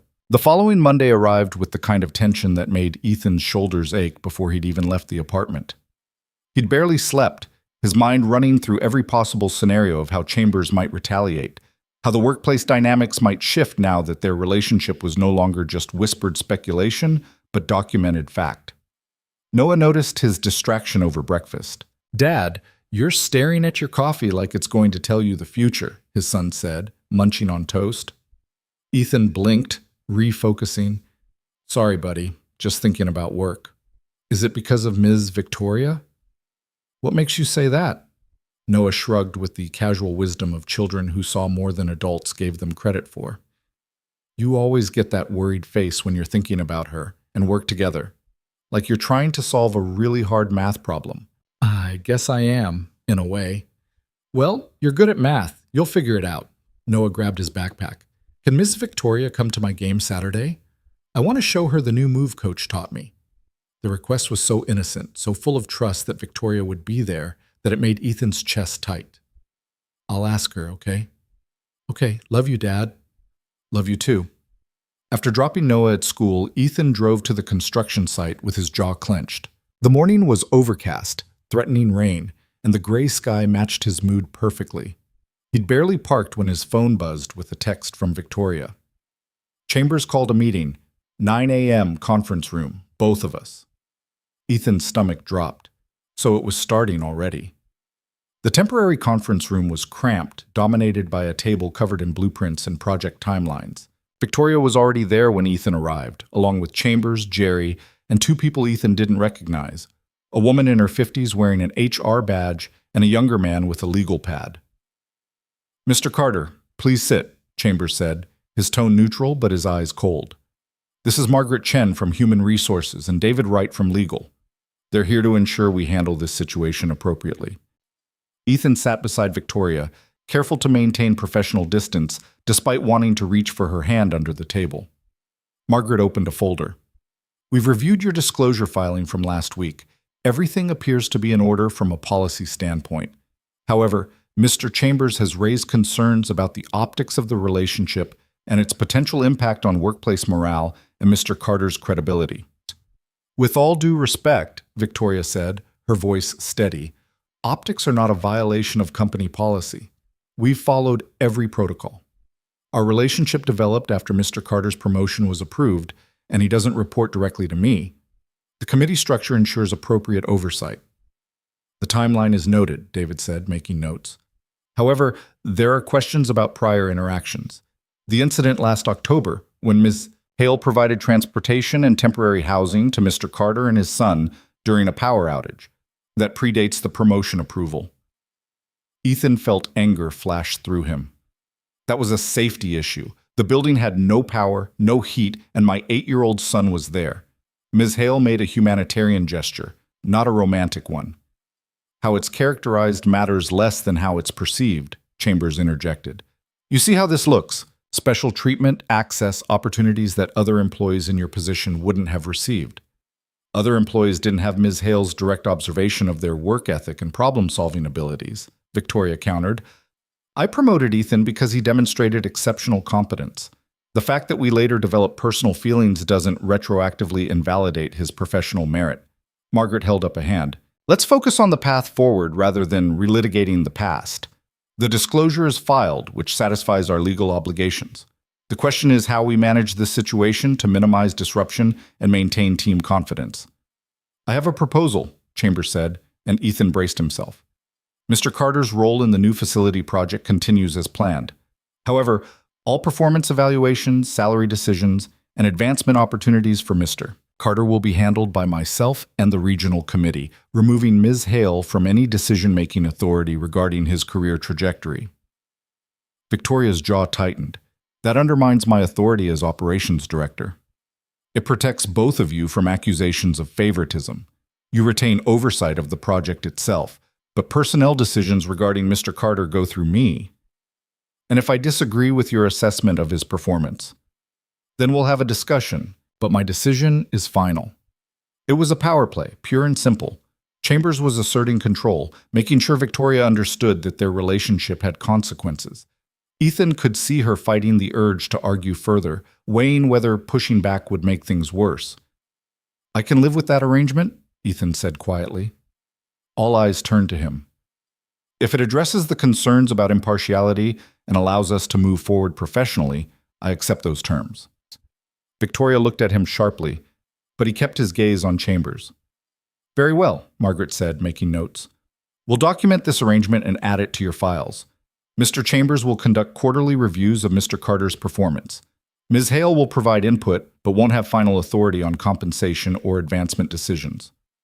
Additionally, Chambers added, I expect both of you to maintain strict professional boundaries during work hours. No public displays of affection, no private meetings behind closed doors without a third party present, no appearance of preferential treatment in any form. Understood, Ethan said. Victoria nodded stiffly. Understood. The meeting concluded with handshakes and forced pleasantries. As everyone filed out, Chambers caught Ethan's arm. A word, Carter. They waited until the room emptied. Chambers closed the door. You handled that well, he said. Better than I expected. Thank you, sir.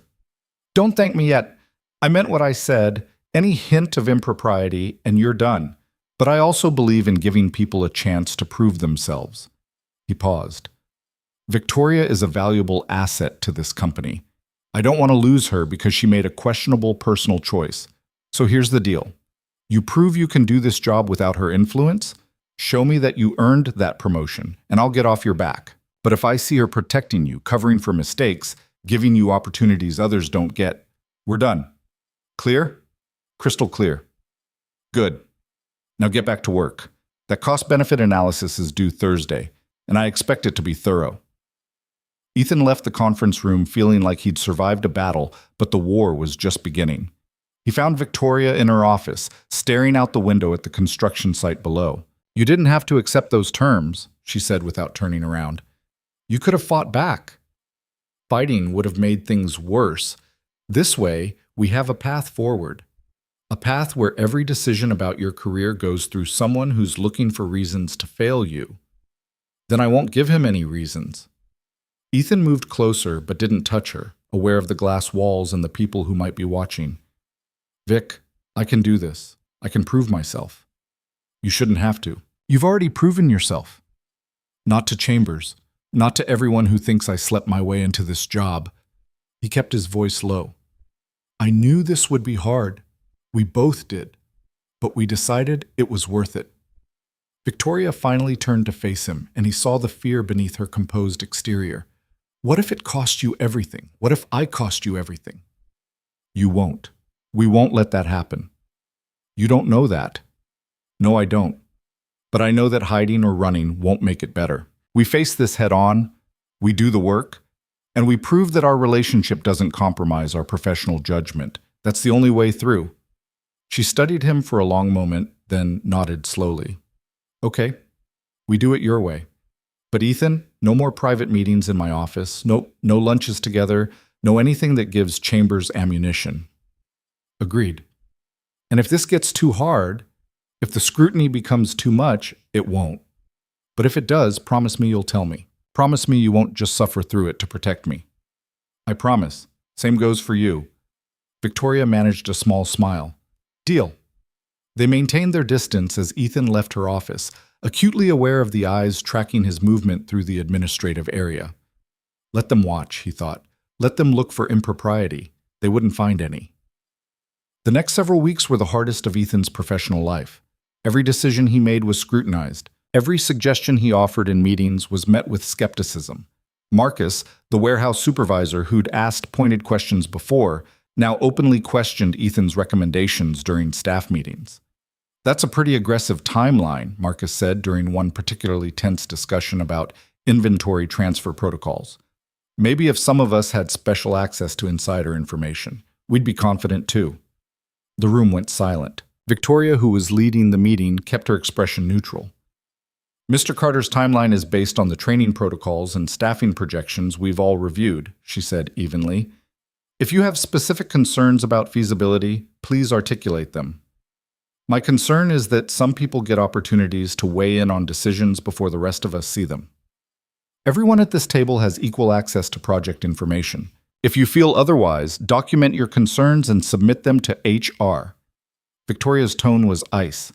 Now, unless you have substantive feedback on the timeline itself, let's move forward. Marcus sat back, chastened but not apologetic. Ethan kept his face neutral, refusing to show how the accusation stung. After the meeting, Jerry pulled Ethan aside.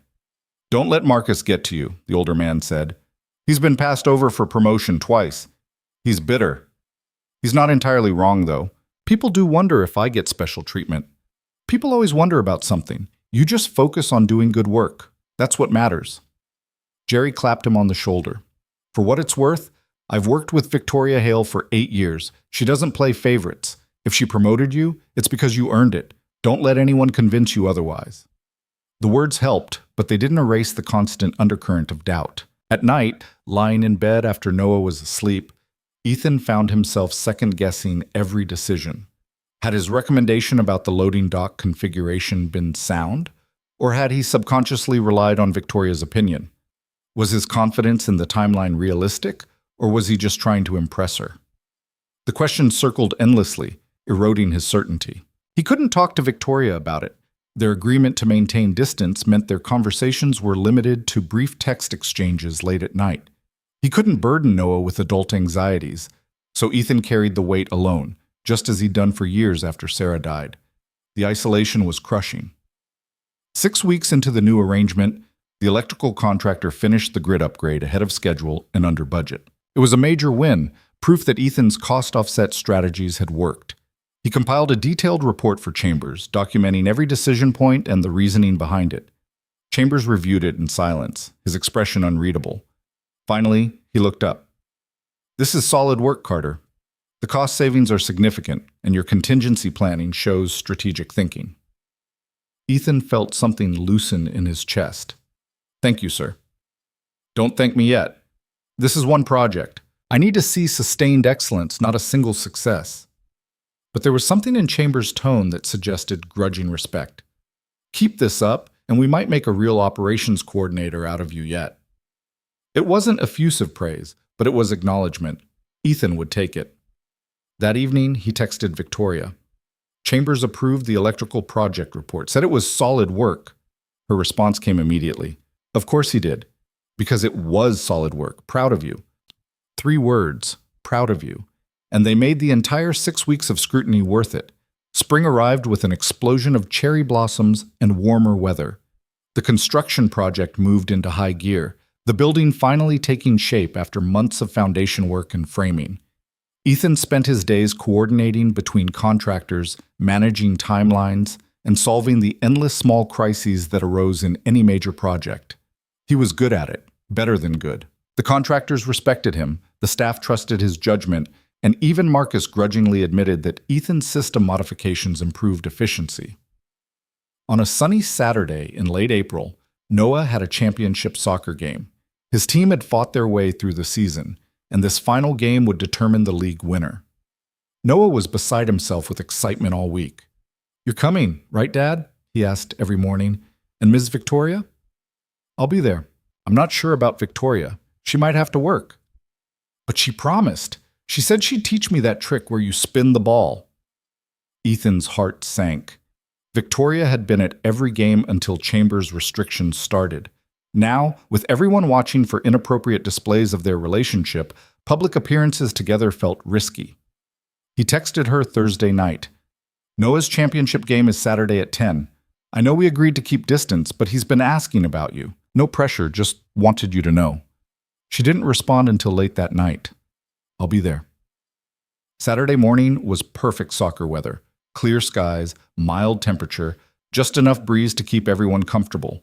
The field was packed with families, the stands full of cheering parents. Noah's team warmed up on the field, their yellow jerseys bright against the green grass.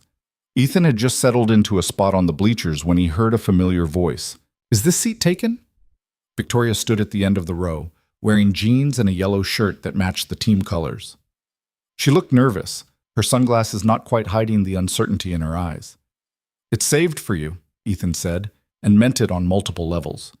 She sat, maintaining a careful few inches of distance between them. Around them, a few heads turned. Ethan recognized several warehouse employees, including Marcus and his wife. "You didn't have to come," Ethan said quietly. "I know it's risky. Noah asked me to be here. That's all that matters." She looked out at the field where Noah had spotted her and was waving enthusiastically. She waved back, smiling. "Besides, I'm allowed to have a life outside of work. If people want to speculate about why I'm at a children's soccer game, let them. The game was intense, both teams evenly matched. Noah played defensive midfielder, his job to break up the other team's attacks and distribute the ball forward. He was everywhere, his small frame darting between larger players, his determination evident in every move. He's really improved, Victoria observed during a break in play. His positioning is much better than it was at the start of the season. He practices every night. Sometimes I think he loves soccer more than anything else in the world. He loves it because you make time for it, because you show up. The comment was simple, but it touched something deep in Ethan. For so long, he'd felt like he was failing Noah, working too much, struggling too hard, never quite giving his son everything he deserved. But Victoria saw it differently.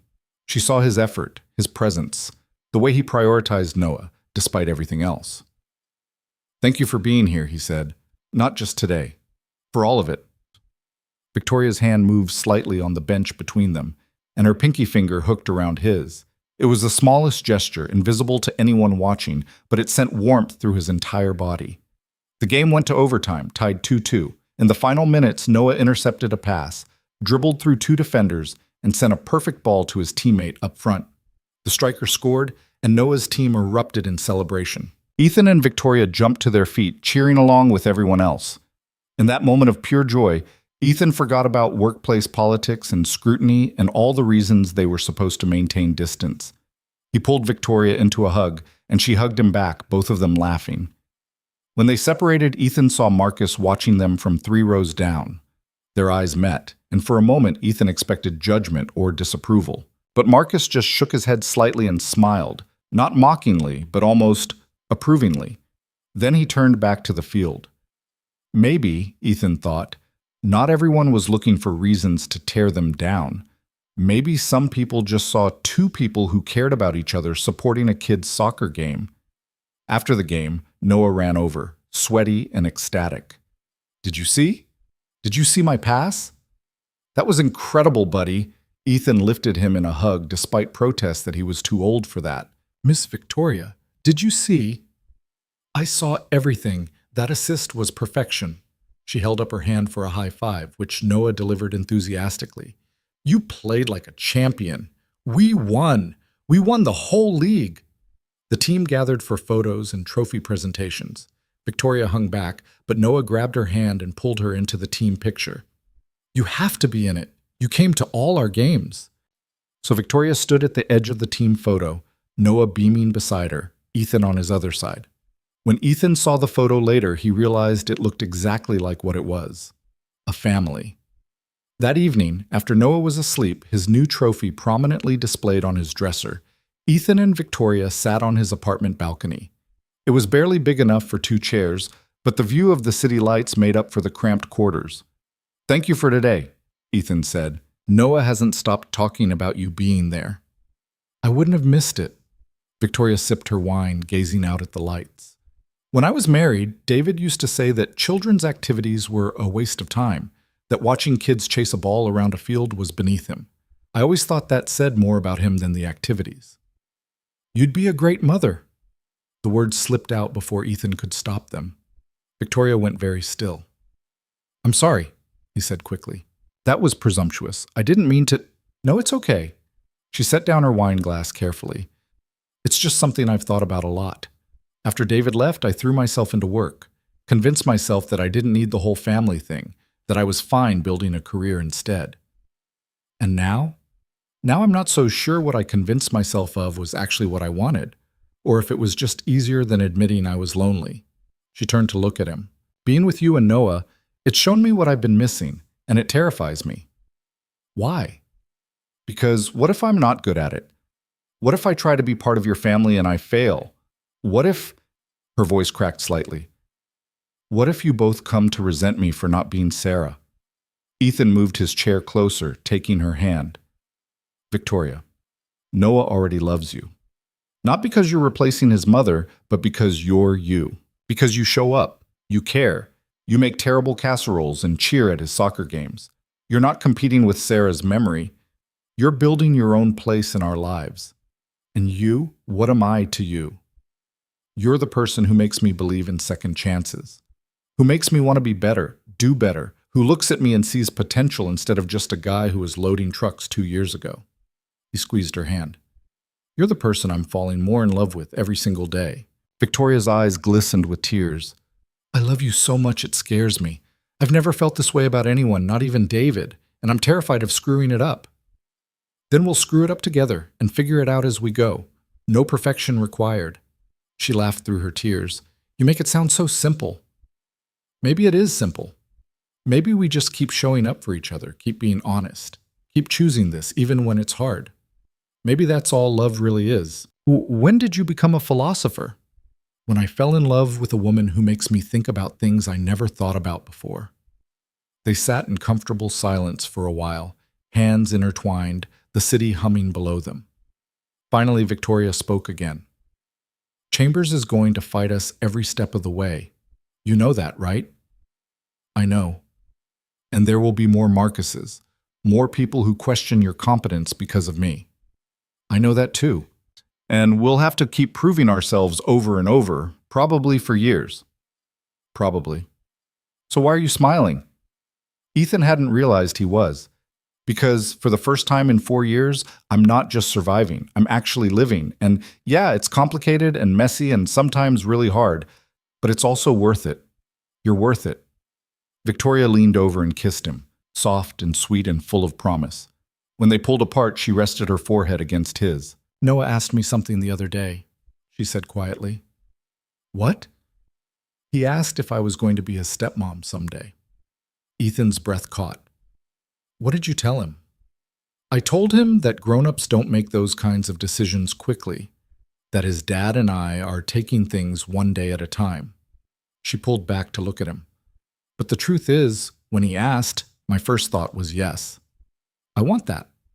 I want to be part of your family, officially and completely. Victoria, I'm not asking for anything right now, she interrupted gently. I just wanted you to know that when I think about my future, you and Noah are in it, whatever that ends up looking like. Ethan felt emotion well up in his throat. When I think about my future, you're in it too, always. They held each other on that tiny balcony, two people who'd found each other in the most unlikely circumstances, choosing to build something real despite all the obstacles in their way. The following weeks brought a shift in workplace dynamics. It was subtle at first. Colleagues who'd been skeptical started acknowledging Ethan's contributions more readily. Jerry publicly praised his handling of a supplier dispute. Even Marcus approached him after a meeting with a genuine question about logistics rather than a veiled accusation. The new facility was on track for a July opening. Ethan's role expanded as they moved into the hiring and training phase. He interviewed candidates, developed onboarding programs, and worked with department heads to ensure smooth integration of the new systems. Every decision was documented, every recommendation backed by data, every meeting conducted with scrupulous professionalism. Chambers still watched everything like a hawk, but his criticism became less frequent. During one quarterly review, he actually said, "You're proving me wrong, Carter. I didn't think you had it in you." "Thank you, sir. I think. Take it as a compliment. I don't give many." Chambers closed his laptop. "The facility opens in 6 weeks. After that, we'll reassess the oversight arrangement. If you continue performing at this level, I'll recommend transferring decision authority back to Victoria." It was more than Ethan had dared hope for. "I appreciate that. Don't make me regret it." That evening, Ethan shared the news with Victoria over video call. She was in her home office, reviewing staffing plans, and the smile that lit up her face made his heart skip. "That's amazing. Ethan, do you realize what this means? That Chambers might actually trust me? That you've proven everything you set out to prove? That all the scrutiny and doubt and hard work paid off? We're not done yet. Still 6 weeks until opening. 6 weeks until we show everyone what we've built. Together." She paused, then added, "I have something to tell you too. Good news or bad news?" "Good news. Great news, actually. The board approved my recommendation to expand the regional operations division.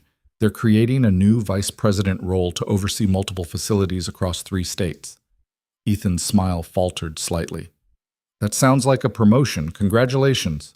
"It is a promotion, and they want me to take it." "That's incredible, Vic. You've earned it." "There's more. The position would be based here, not at corporate. I'd have oversight of the new facility along with 4 others in the region. And here's the important part. I wouldn't be in the direct supervisory chain for any individual facility. Each location would have its own operations director. Understanding dawned, which means no more conflict of interest, no more chambers breathing down our necks, no more questions about favoritism or impropriety. Her eyes were bright. We could just be us, colleagues who work in the same division but don't have a direct reporting relationship. When would this happen? After the facility opens. They want me to oversee the launch, make sure everything's running smoothly. Then the transition would happen in late summer. Ethan felt hope unfurl in his chest. So we just have to make it 6 more weeks. 6 more weeks of proving we can do this. Then everything gets easier. Nothing with us has ever been easy. No, Victoria agreed, smiling. But it's always been worth it. The final 6 weeks before the facility opening were a blur of activity. Staff training intensified. Systems went live. The first inventory shipments arrived. There were a dozen small crises every day. Equipment malfunctions, software glitches, scheduling conflicts. Ethan handled them all, learning to trust his instincts and make decisions quickly. Victoria watched from a distance, offering guidance when asked but letting Ethan lead. The entire warehouse staff saw it. The operations director trusting her operations coordinator. The clear delineation of responsibilities. The professional respect that characterized their working relationship. 3 days before the grand opening, the entire leadership team gathered for a final walkthrough. The facility was magnificent, 3 times the size of the old warehouse, filled with state-of-the-art automation and gleaming new equipment. Ethan stood in the center of the main floor, looking up at the vaulted ceiling, and felt pride surge through him. He'd built this. Not alone. Hundreds of people had contributed, but he'd been part of it, had helped shape it from blueprints to reality. Chambers stood beside him, surveying the space. Not bad, Carter. Not bad at all. Thank you, sir. I was wrong about you. I thought you were just a warehouse worker getting ahead on charm and a pretty face. He glanced at Ethan. But you've got real talent, vision, the kind of strategic thinking we need at higher levels. I had good teachers.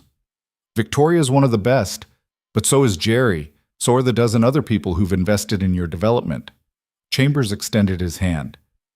You did this, Carter. Own it. They shook hands and something shifted between them. Not friendship exactly, but mutual respect. The grand opening was a massive success. Local politicians attended, along with corporate executives and major clients. Tours ran throughout the day, showcasing the facility's capabilities. By evening, they'd already processed their first major order, the automated systems working flawlessly. At the end of the day, after the politicians left and the caterers packed up, the core team gathered in Ethan's new office, a real office, with windows and a door that closed. Jerry brought a bottle of champagne he'd been saving. To the new facility, he toasted, and to the team that made it happen. They raised their glasses, tired but triumphant. Victoria caught Ethan's eye across the room, and her smile said everything they couldn't say out loud in front of colleagues. Later, after everyone left, Ethan found her in the parking lot. We did it, he said. You did it. This was your project. Our project. I couldn't have done this without you. Victoria looked back at the building, lit up against the evening sky. Remember that night? The storm, the power outage, me driving you home? Of course. I almost didn't stop. I saw you walking and thought about just driving past. It would have been easier. Why didn't you? Because something told me that you mattered, that stopping would change something important. She turned to face him. I didn't know it would change everything. Best decision you ever made? Second best. What was the first? Deciding to love you despite all the reasons I shouldn't. Ethan pulled her close, not caring who might see. I love you too, so damn much. They stood in the parking lot of the facility they'd built together, holding each other as the summer evening settled around them. 6 weeks ago, this moment would have been impossible. 6 months ago, unthinkable. A year ago, neither of them could have imagined standing here. But here they were. 2 people who'd survived storms both literal and metaphorical, who'd faced doubt and scrutiny and their own fears, who'd chosen each other over and over despite every obstacle. What happens now? Ethan asked. Now? Now we go home. We celebrate with Noah. We rest. Victoria smiled. And Monday, I start my new role. The one where I'm no longer your boss. Just the woman I love. Just the woman you love, she agreed. Is that enough? Ethan kissed her, soft and sure. It's everything. Victoria's promotion to vice president became official 3 weeks after the facility opened. The announcement came during a company-wide meeting, and the applause was genuine and sustained. Even Chambers, who rarely showed emotion, nodded approvingly as Victoria took the podium to address the assembled staff. This organization has been my professional home for 12 years, she began, her voice steady and clear. I've had the privilege of working with exceptional people who've taught me that success isn't just about systems and efficiency. It's about trust, collaboration, and believing in each other's potential. Her eyes found Ethan in the crowd, just for a moment, before continuing. The new facility represents everything we can accomplish when we work together toward a common goal. I'm honored to continue serving this company in an expanded role, and I'm excited about the opportunities ahead for all of us. After the meeting, Ethan waited until most people had cleared out before approaching her. Congratulations, Madam Vice President, he said, keeping his tone professional despite the pride swelling in his chest. Thank you, Mr. Carter. Her smile was controlled, appropriate for the workplace, but her eyes held warmth. I believe we have a transition meeting scheduled for this afternoon to discuss the new reporting structure. Yes, ma'am, 3 o'clock. I'll see you then. The meeting included Jerry, who was being promoted to operations director for the new facility, and Margaret Chen from HR. The organizational chart was straightforward now. Ethan would report to Jerry, Jerry to Victoria, but with enough separation that personal conflicts of interest were eliminated. This resolves our previous concerns, Margaret confirmed. Ms. Hale's relationship with Mr. Carter no longer violates any supervisory protocols. We'll keep the disclosure on file, but no further restrictions are necessary. After Margaret left, Jerry looked between them with barely concealed amusement. You two can stop pretending now. Everyone knows. Ethan and Victoria exchanged glances. Knows what? Victoria asked carefully. That you're together. Half the warehouse has a pool going on when you'll make it official. Jerry chuckled. For what it's worth, I think it's great. You're good for each other. And Carter, you've more than proven you earned your position on merit. Thank you, Jerry. That means a lot. Just don't make me officiate at the wedding. I'm terrible at public speaking. Victoria actually laughed. We'll keep that in mind. Walking out of the meeting, Ethan felt like he could breathe fully for the first time in months. The scrutiny wasn't completely gone. It probably never would be, but the worst of it was over. They'd proven what they needed to prove, both professionally and personally. That weekend, Victoria officially met Ethan's extended circle. Mrs. Patterson, who'd watched Noah countless times, immediately took to Victoria's straightforward demeanor. Noah's soccer coach commented that it was nice to finally meet the lady Noah talks about constantly. Even Marcus and his wife joined them for pizza after a game, and the conversation was easy and genuine. I owe you an apology, Marcus said when the kids ran off to play arcade games. I gave you a hard time when you first got promoted. Made assumptions I shouldn't have. I understand why people questioned it, Ethan replied. Maybe, but you've proven yourself 10 times over. The new facility runs better than anyone expected, and that's because of your planning. Marcus extended his hand. You earned it, man. Fair and square. They shook hands, and Ethan felt another piece of the past year's burden lift away. Victoria watched the interaction with quiet satisfaction. Later, driving home, she said, You've built a real community here. That's not easy to do. I learned from the best. You've been building communities your whole career. Building systems, maybe. You build relationships. There's a difference. We balance each other out. We do, she agreed, reaching over to squeeze his hand. August brought Noah's 9th birthday. He'd been dropping hints for weeks about what he wanted. Not toys or games, but something that surprised both adults. I want to have my party at Ms. Victoria's house, he announced one evening over dinner, because it has a backyard and we could play soccer and maybe swim if the weather's nice. Ethan started to protest. That was a huge imposition, but Victoria cut him off. I think that's a wonderful idea. How many kids are we talking about? Maybe 15 from school and soccer? We can handle 15 9-year-olds. I'll get a cake. You handle decorations, your dad can manage the grill. Deal? Noah's face lit up like Christmas morning. Really? You mean it? Of course. What are birthdays for if not making a little chaos? The party was indeed chaotic. 15 children running through Victoria's carefully maintained backyard, screaming and laughing and getting grass stains on everything. Victoria had worried she'd be overwhelmed, but instead she found herself in the middle of it all, refereeing soccer matches and serving cake, and helping tie shoes that mysteriously kept coming undone. Ethan watched her from the grill, flipping burgers and hot dogs, his heart so full it almost hurt. This was his son's birthday party, but it felt like something more.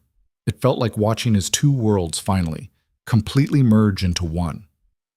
Mrs. Patterson appeared beside him, accepting a plate. "She's good with him," the older woman observed, nodding toward where Victoria was teaching a group of kids how to do a proper soccer throw-in. "She is. Sarah would have liked her, you know. She always said she wanted you to find happiness again if anything happened to her." Ethan's throat tightened. She really said that? Many times, especially toward the end when she knew. Mrs. Patterson paused, composing herself. "She loved you enough to want you to live fully, even without her. This Victoria, she makes you live fully. Anyone can see that. Thank you for telling me that. Sarah's part of your story, Ethan. Always will be. But she doesn't have to be the end of it." Mrs. Patterson patted his arm. "Let yourself be happy. You've earned it." After the party, after the last parent had collected their exhausted child, and Noah had collapsed into bed surrounded by new presents, Ethan helped Victoria clean up the wreckage of her backyard. "I'm sorry about the grass stains on your patio furniture," he said, scrubbing at a particularly stubborn juice spill. "It's just furniture. It'll clean." Victoria collected paper plates into a garbage bag. "Did you see Noah's face when everyone sang happy birthday? That's what matters. He had the best day. Because of you. Because of us. We gave him that together." Ethan stopped cleaning and pulled her close. "Move in with us." Victoria went still in his arms. "What?" "Move in with us. Or we can move in here. Or we can find a new place that's ours together. I don't care about the logistics. I just want to wake up with you every morning and come home to you every night and stop pretending we live separate lives when we both know we don't anymore." "Ethan, that's a big step." "I know, but we've already taken all the hard steps. This one's easy. This one's just making official what's already true." Victoria pulled back to look at him, searching his face. "What about Noah? Have you talked to him about this?" "He asked me last week when you were going to live with us. Apparently he's tired of you leaving at bedtime." "He said that?" "His exact words were, 'Why doesn't Ms. Victoria just stay here all the time? She's already here for breakfast most days anyway.'" Victoria laughed, tears shining in her eyes. "He's not wrong. So is that a yes? Can I think about it? Not because I don't want to, but because I want to do it right. Plan the transition, make sure Noah feels included in the decision, maybe find a place that feels like home for all three of us rather than me moving into your space or you into mine. You can have all the time you need. But Vic? The answer's going to be yes eventually, right?" She kissed him, soft and certain. "The answer's already yes. I just want to do justice to the moment." They spent the next month house hunting. Noah came along to viewings, offering commentary that was both hilarious and surprisingly insightful. "This kitchen is too small for when Ms. Victoria tries to cook and needs Dad to help fix things," he observed at one property. At another, "I like the backyard, but there's no good place for a soccer goal." And at a particularly modern townhouse, "It doesn't feel like us." They found it in early September, a 3-bedroom house in a quiet neighborhood halfway between the facility and Noah's school.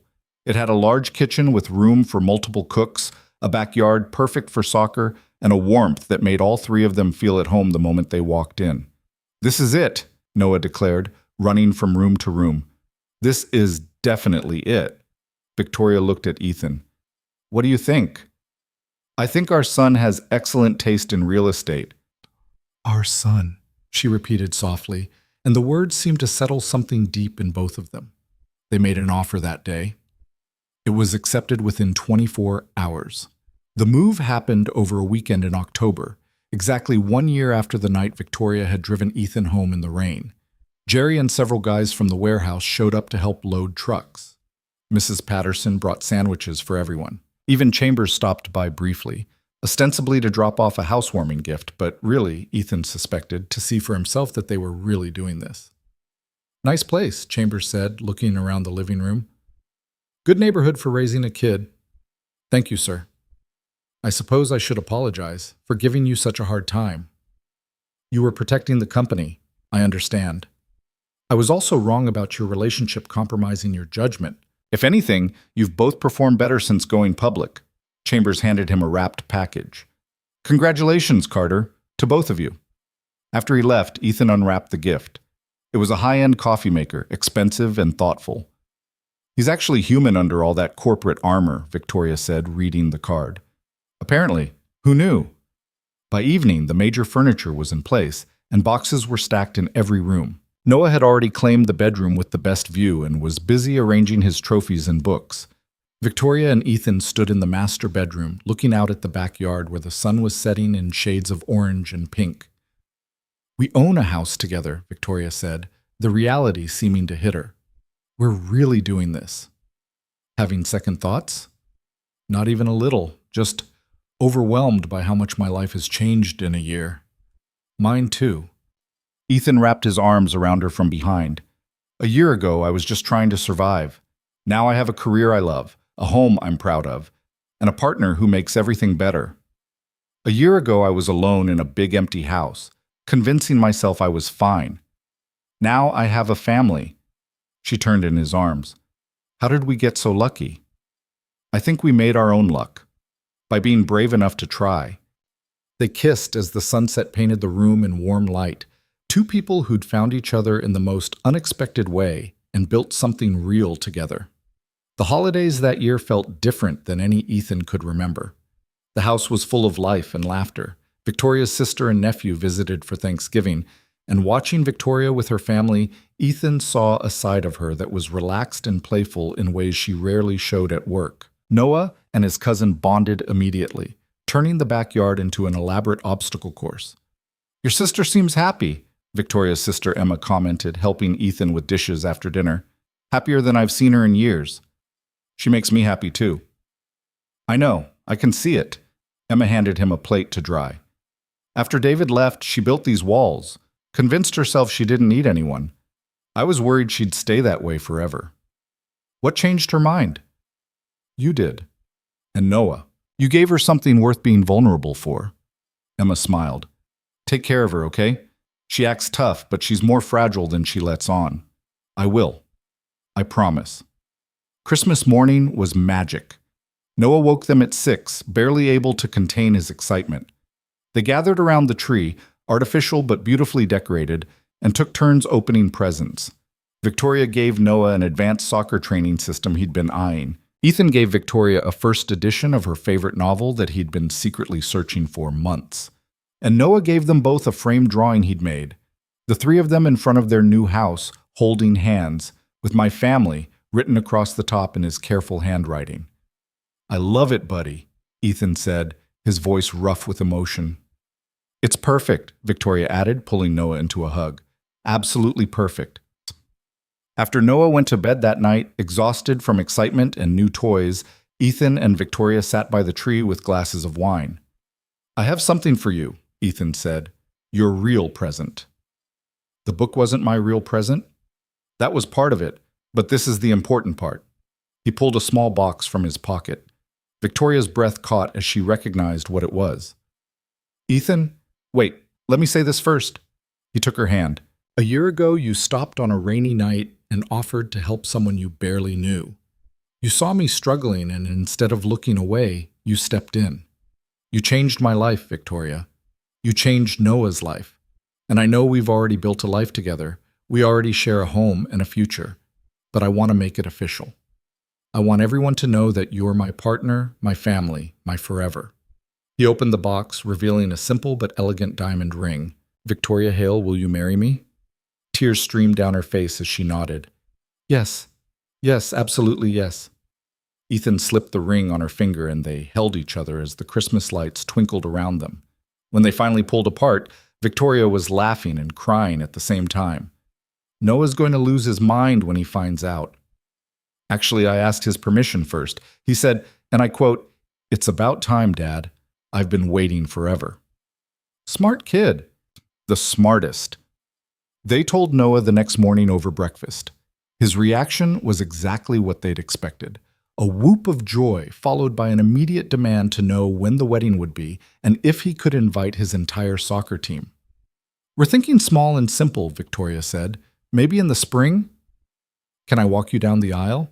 I saw that in a movie once." Victoria's eyes filled with tears again. "I would be honored if you walked me down the aisle." The wedding was planned for late April in their backyard. They kept it intimate, close friends, family, and a few key colleagues. Jerry served as Ethan's best man. Victoria's sister stood up for her. And Noah, wearing a suit that made him look impossibly grown up, walked Victoria down the makeshift aisle with such pride that there wasn't a dry eye in attendance. The ceremony was simple and heartfelt. They'd written their own vows. And when it was Ethan's turn, he looked at Victoria and said, "You taught me that it's okay to stop just surviving and start living. You showed me that asking for help isn't weakness, but strength. You gave me the courage to believe I deserved more than just getting by. I promise to spend the rest of my life being the partner you deserve, the man you believe I can be, and the person who loves you exactly as you are." Victoria's voice shook slightly as she replied, "You saw past the walls I built and refused to let me hide behind my career and my fears. You taught me that being vulnerable isn't dangerous, but necessary.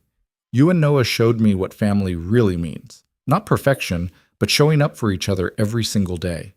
I promise to love you and Noah with everything I have, to build a life with you that's full of joy and laughter, and the kind of happiness I never knew I was allowed to have."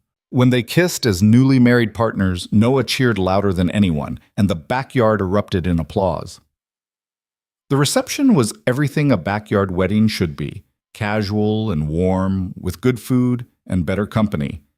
Marcus gave a toast about how wrong he'd been about Ethan and how glad he was to have been proven wrong. Jerry made everyone laugh with stories about Ethan's first days on the warehouse floor. Emma spoke about watching her sister finally let herself be happy. But the most touching moment came when Mrs. Patterson stood up, unplanned, and raised her glass. "I've known Ethan and Noah for 5 years now, watched them navigate some of the hardest times anyone should have to face, and I've watched them survive it with grace and love and determination." She turned to Victoria. "Sarah would have been so grateful that you found them, that you loved them the way they deserve to be loved. And she would have welcomed you into this family with open arms, because that's the kind of person she was. So here's to the three of you, to the family you've built, and the future ahead." There wasn't a dry eye at the reception after that. As evening fell and guests began to leave, Ethan found Victoria sitting on the back porch steps, looking up at the stars. "Mrs. Carter," he said, sitting beside her, "how does it feel?" "Surreal. Wonderful. A little overwhelming. Having regrets already?" "Not a single one." She leaned against him. "I'm just thinking about how different my life is from what I planned. I was going to focus on my career, maybe make senior vice president by 40, keep climbing the corporate ladder. Marriage and family weren't part of the plan." "Are you sad about that?" "No, I'm grateful, because the life I planned would have been successful but empty. This life, the one we're building, is messy and complicated and absolutely perfect." Noah appeared in the doorway behind them, still in his suit but with his tie askew. "Can I come sit with you guys?" "Always," Victoria said, and he squeezed between them on the steps. They sat there together, the three of them, watching the stars emerge in the darkening sky. Their backyard was littered with the remains of the celebration. Tables and chairs waiting to be folded up, lights strung through the trees, the arch of flowers where they'd said their vows. "Dad?" Noah said after a while. "Yeah, buddy?" "I'm really glad we had a power outage that night." Ethan laughed. "Me too, Noah. Me too." Victoria squeezed both their hands. "So am I." In the months that followed, life settled into a new normal. Ethan continued excelling in his role, earning a promotion to Senior Operations Coordinator. Victoria's division expanded to include 2 more facilities, and her reputation as one of the company's top executives was undisputed. Noah thrived in school and soccer, surrounded by a family that loved him fiercely. They had challenges, of course, Blending their lives completely wasn't always smooth. Victoria had to learn that not everything needed to be managed and controlled. Ethan had to learn to accept help instead of trying to do everything himself. Noah had moments when he missed his mother and needed to talk about her, and they learned to make space for that grief alongside their new joy. But they faced it all together. One evening in late summer, sitting on their back porch while Noah practiced soccer in the yard, Victoria turned to Ethan and said, "Do you ever think about that night? The storm?" "All the time." "What do you think would have happened if I'd just driven past you?" Ethan considered it.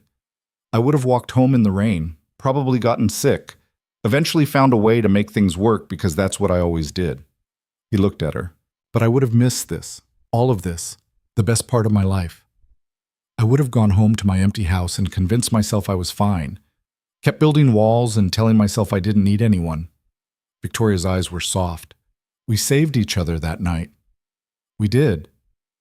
Best decision I ever made. Stopping for you." "Second best," Ethan corrected, echoing their conversation from a year ago. "What was the first?"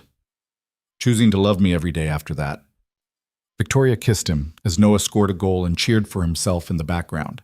And in that moment, with the summer evening warm around them and their family complete, Ethan understood something fundamental. Life wasn't about grand gestures or dramatic moments. It wasn't about perfect circumstances or flawless execution. It was about showing up for the people you loved. It was about being brave enough to accept help when you needed it and offer it when others did. It was about building something real and true, one small choice at a time. It was about a woman who stopped on a rainy night and a man who accepted the ride. About two lonely people who found each other and chose to be brave. About a child who opened his heart wide enough to welcome someone new.